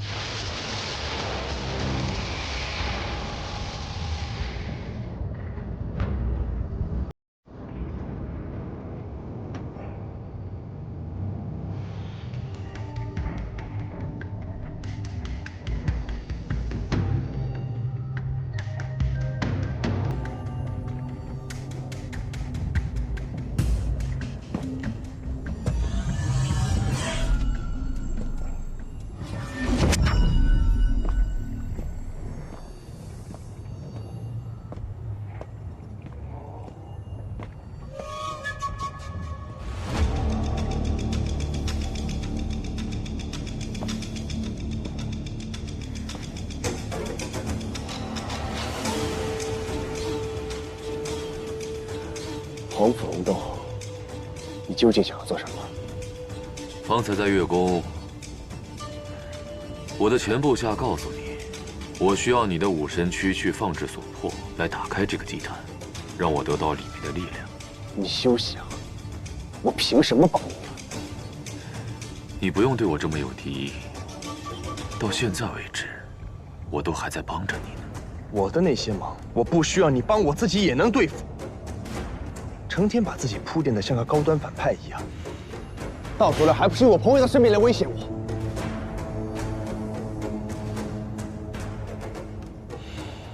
看样子，你真的对我的误会很深。不着急，如果你还不想帮我，那没关系。要不你先进店里面看一看，说不定会有不一样的答案呢。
老妈，是你吗？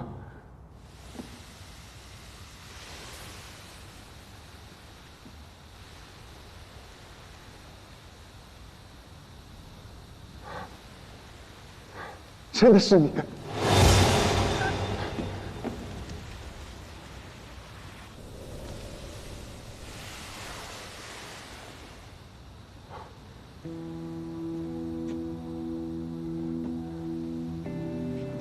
笑笑曾经是我最好的部下，如今看到他变成这个样子，我也很难过。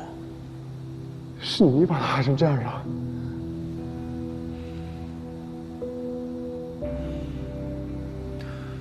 笑笑在变成石头之前，就已经中了越王的黑死光，但是人间牺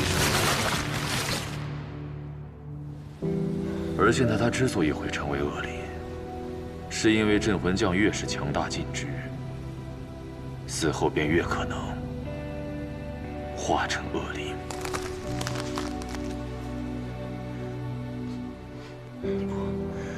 不可能，你在撒谎，这太荒谬了。荒谬。可事实就是如此。灵域一味要求镇魂将斩杀恶灵，却只字不提。我们一旦身死，元神力消散，肉体便会被生前所杀恶灵的碎气侵蚀，像你母亲这样斩杀恶灵无数的，必化恶灵。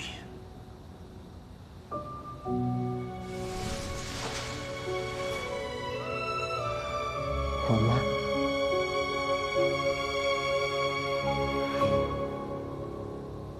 那我这么多年斩杀恶灵，守护心中的和平正义，都是为了什么呢？这就是我当年为什么要谋反，而现在为什么要夺取蓬莱神力的原因。我要用这股力量攻击灵域，改变这一切。因为我不想生的时候要斩杀恶灵，而死的时候还要成为恶灵，被同伴斩杀。更不想看到其他的镇魂将像你现在面临的这一切，必须亲手杀了亲人的绝境。你说什么？杀掉亲人？不是吗？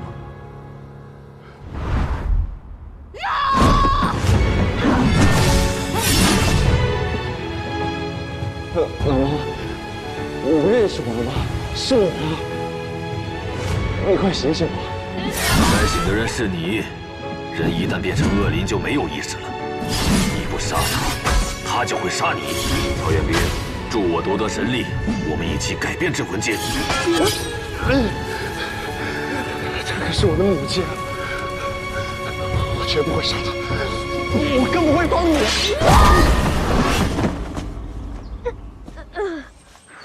妈妈，就不能让着点我？可以啊，那你到大街上跟那些恶灵说，让他们让着你。可是你是妈妈，又不是恶灵。好了，来吧。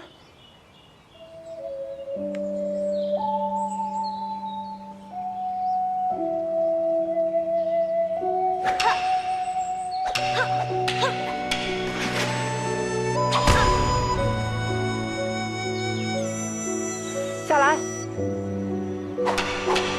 可以啊，臭小子。总之，生日快乐！以后我保护你。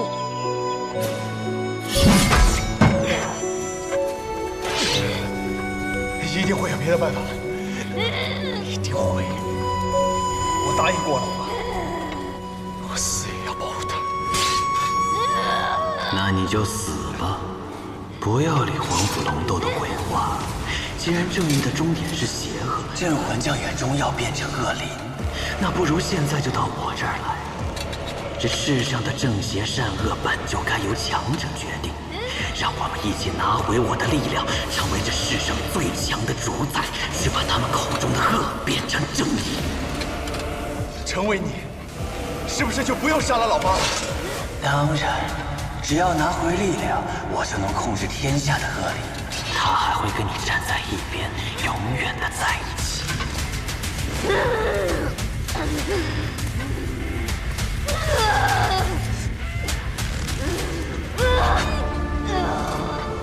那好，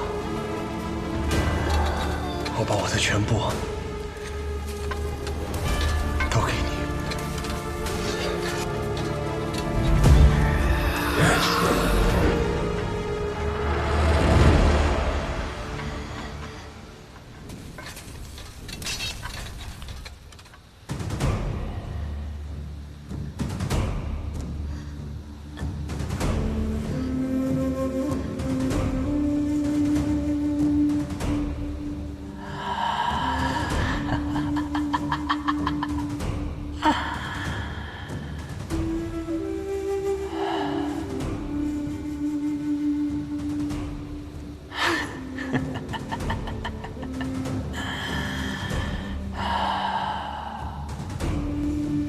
能灵活使用身体的感觉真好。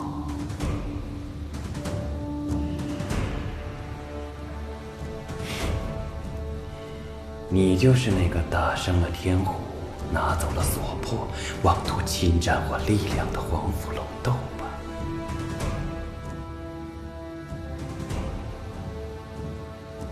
这四王的锁魄，你是准备活着交，还是死了交啊？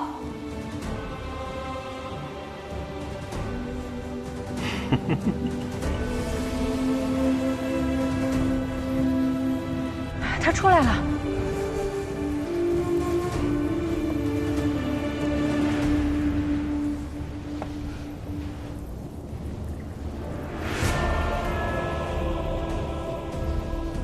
不对，他被魔形控制了。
天地玄黄，宇宙洪荒，这世界即将归本尊所有，地狱重开，就在今日。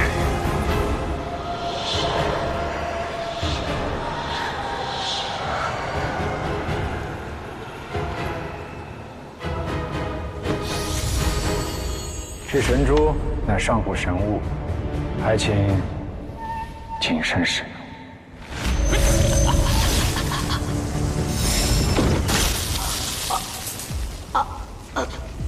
怎么回事？这是什么？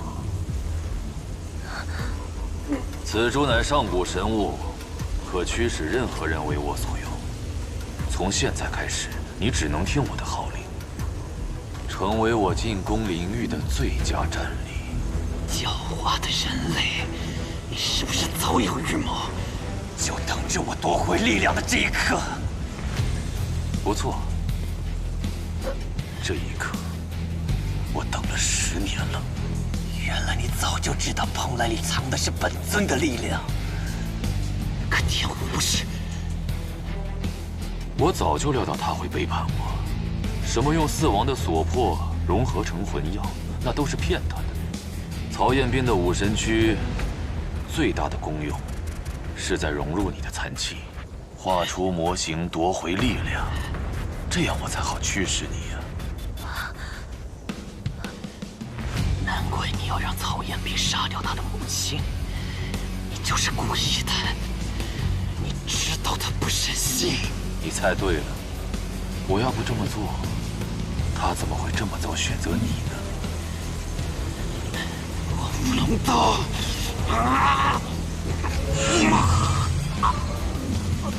大功告成，是时候试试我的新战力了。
以后我保护你。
臭小子，老妈，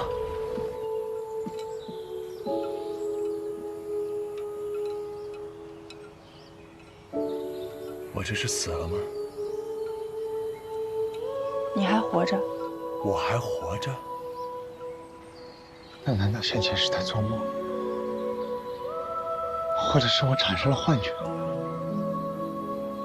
此处并非梦境，而是我用唐门的血缘禁术制造的守护领域。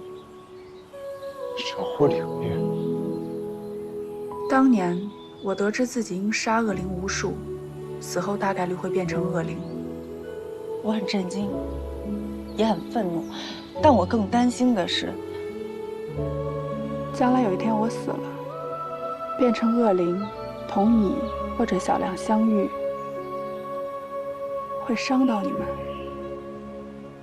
所以我用自己的血制造了这个领域。我的身体只要沾上你们的鲜血，这个领域便会立即开启，暂时护住你们的元神。所以，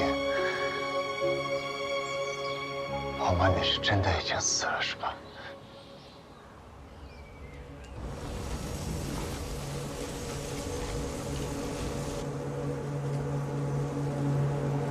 看来是唐门制造的精神空间秘术，这只会让曹彦斌苟延残喘一阵子，改变不了任何事实。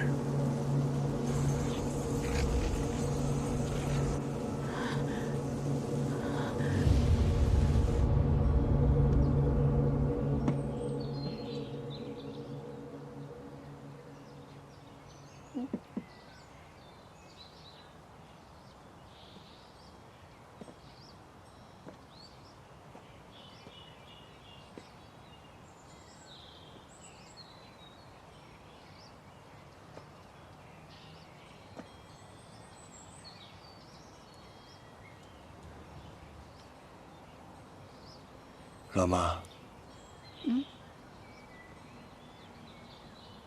我真的想不明白，我们明明辛辛苦苦守护一方，到头来为什么却要变成恶灵？我明明是来救你的，为什么到头来却要来杀你？这个世界难道就这么的不讲道理吗？我真的想不明白。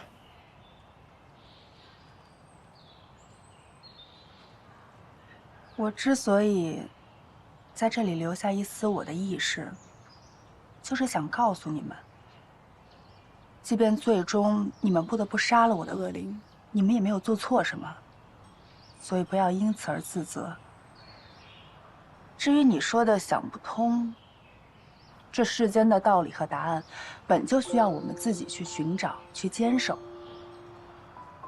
老妈进芦花鼓楼，便是如此。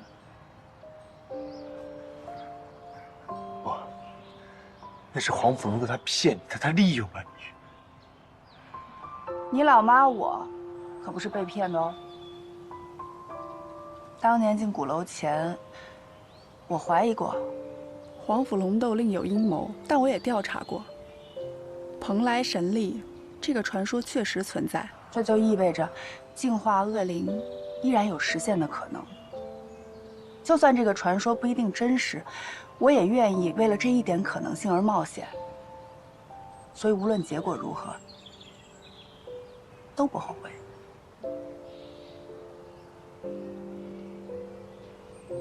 无论结果如何，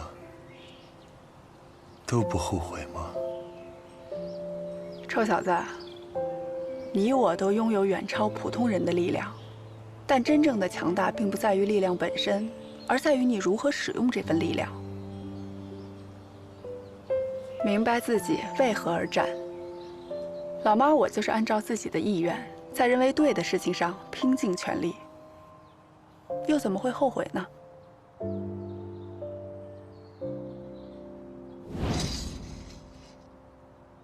心间劈磐石，心裂斩阎罗。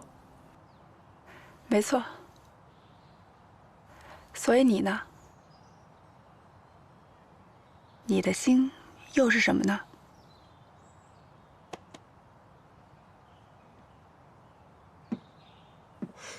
老妈，时间不多了，遵照你的心去做吧。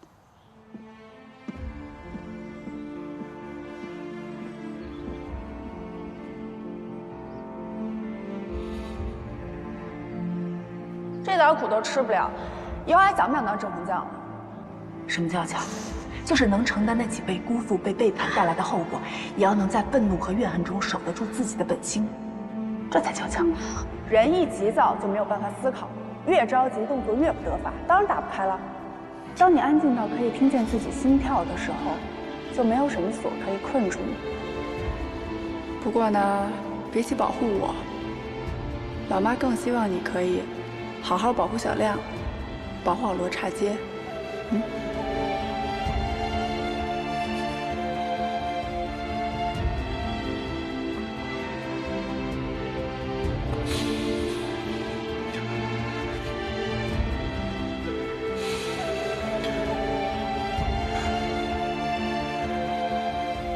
我会的，老妈。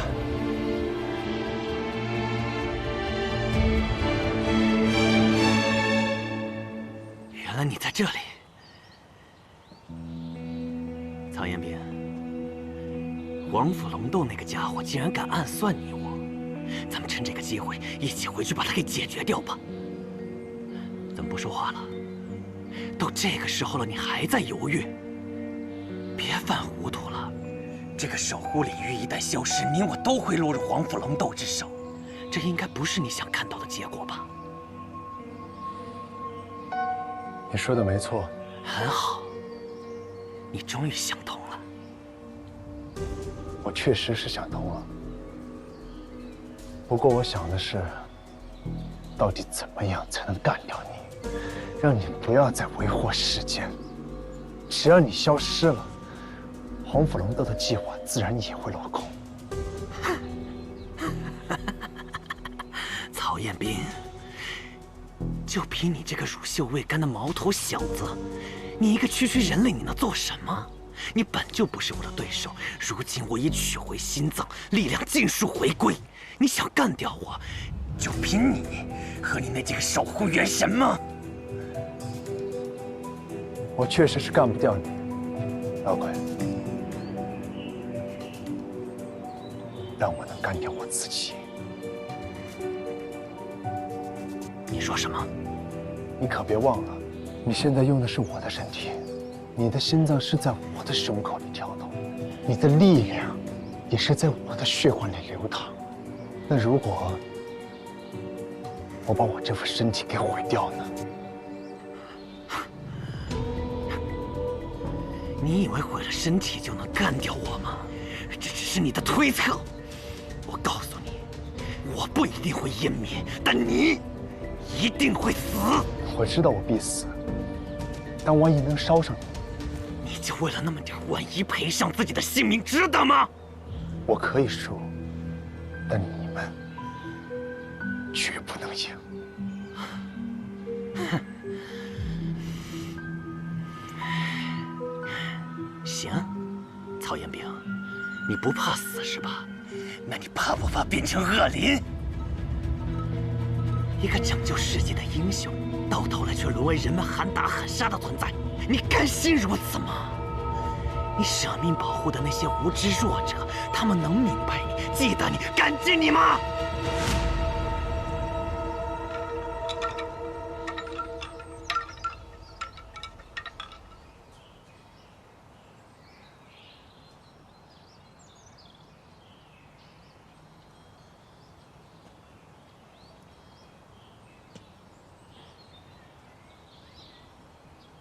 老鬼，成为英雄从来就不是我的目的。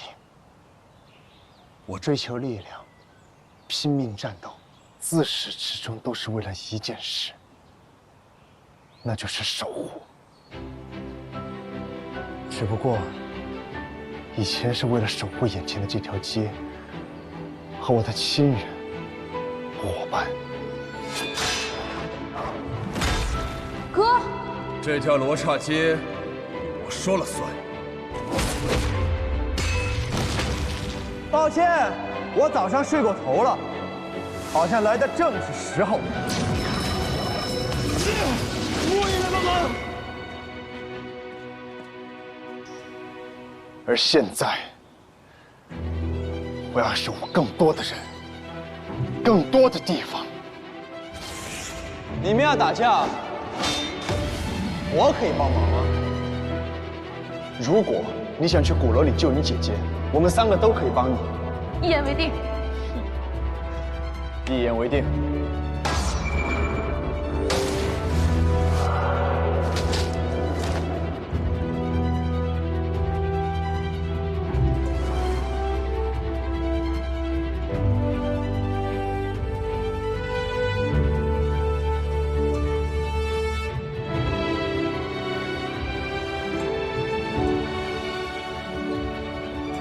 这就是我的心，我的道理，我的答案。众将听令！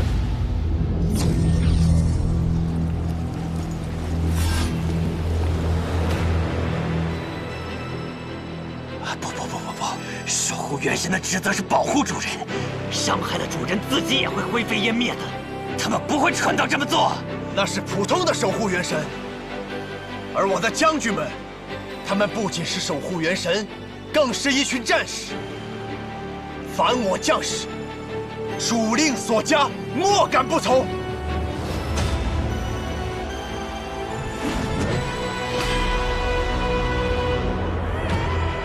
你不可以这么做，你不可以！我告诉你，这里是罗刹街，而这条街，我说了算。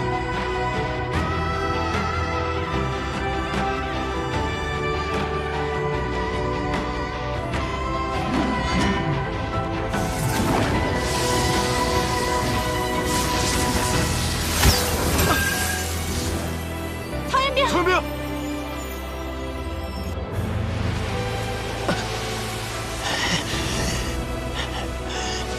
曹彦兵，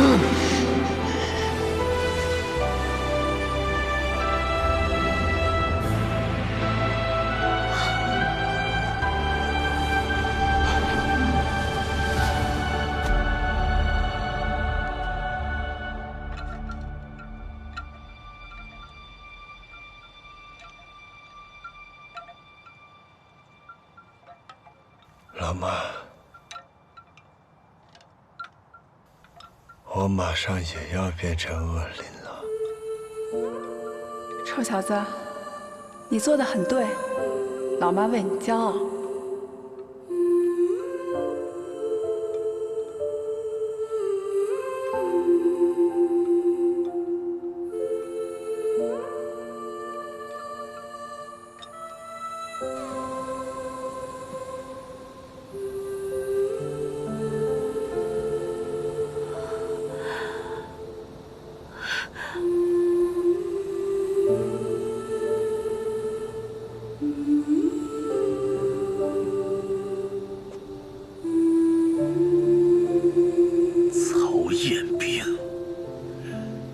可以用这种愚蠢的自我牺牲，破坏了我筹谋10年的计划。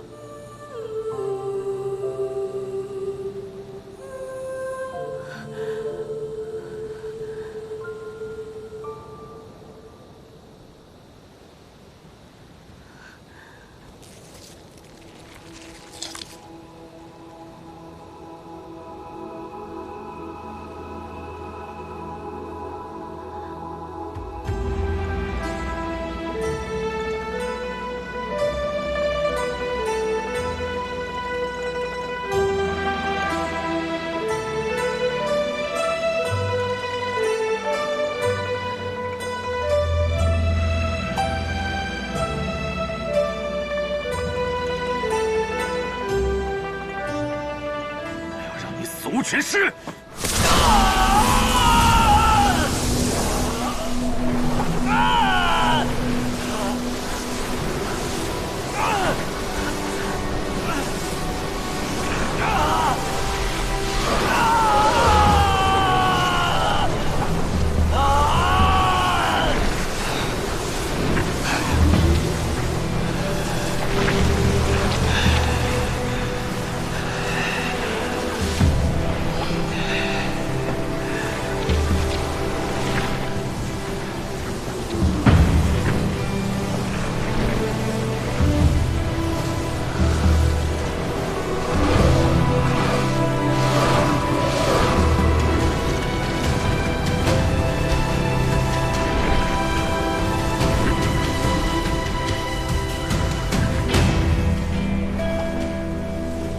将军们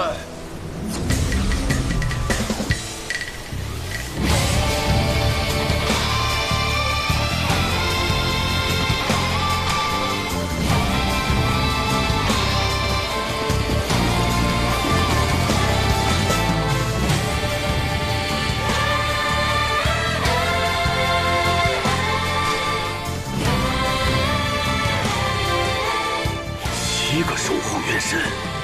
这种不要命的做法，竟能激活你体内潜藏的元神力，画出更多守护元神，保上你一命。好你个曹彦斌，果然有趣。好好活着，你我之间的故事，从今天起正式开始。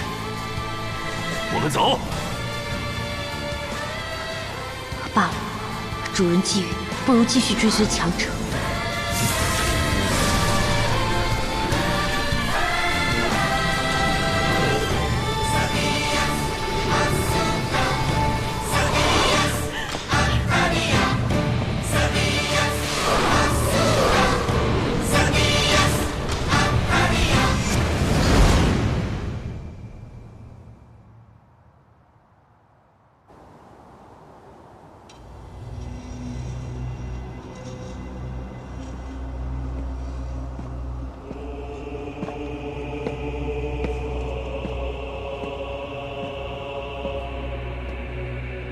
程峰，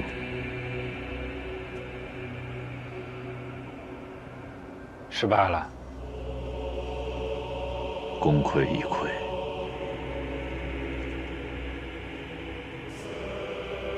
那你看起来好像并没有很失望，因为我发现了一些更有意思的东西。曹彦斌不仅消灭了魔星。 还激活了他体内所有的守护元神。哦，他还有这样的本事？够疯也够强的，实在让人兴奋。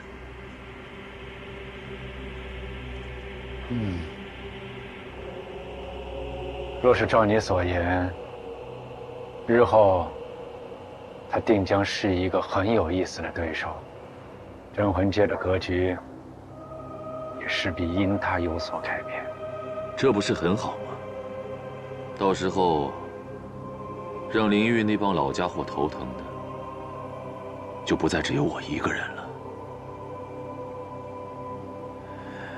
曹彦斌，你的未来，我拭目以待。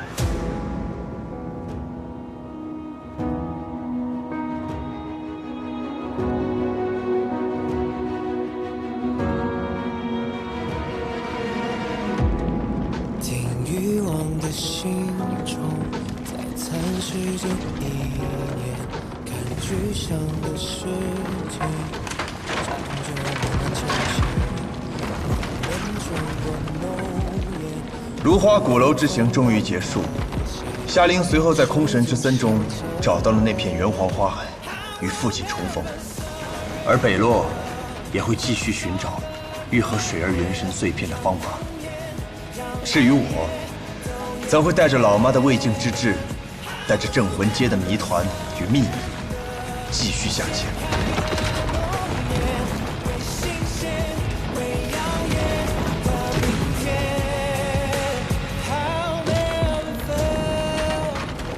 这个世界，并没有我们看上去那么简单。有人天生为王，有人落草为寇。但脚下的路，如果不是你自己的选择，那旅程的终点在哪儿，没人知道。你会走到哪儿，会碰到谁，也都不一定。而我选择的路，才刚刚开始。总成一约。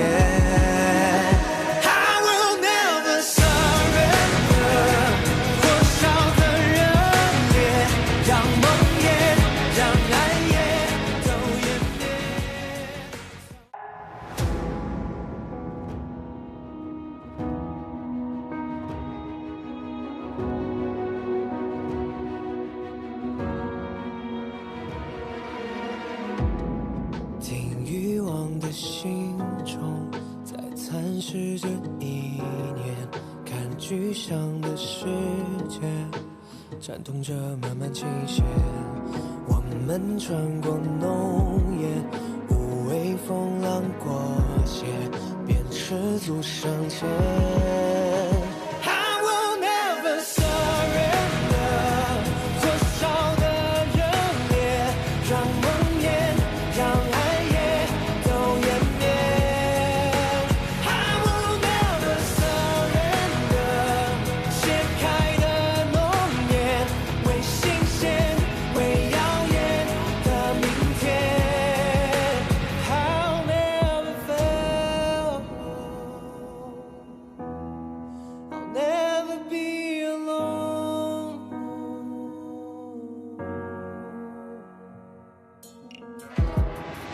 生命如落叶，打捞不到一眼，我蒙蔽的双眼，来窥破未知凶险，在命运的刀尖，面向至暗深渊，感动成一约。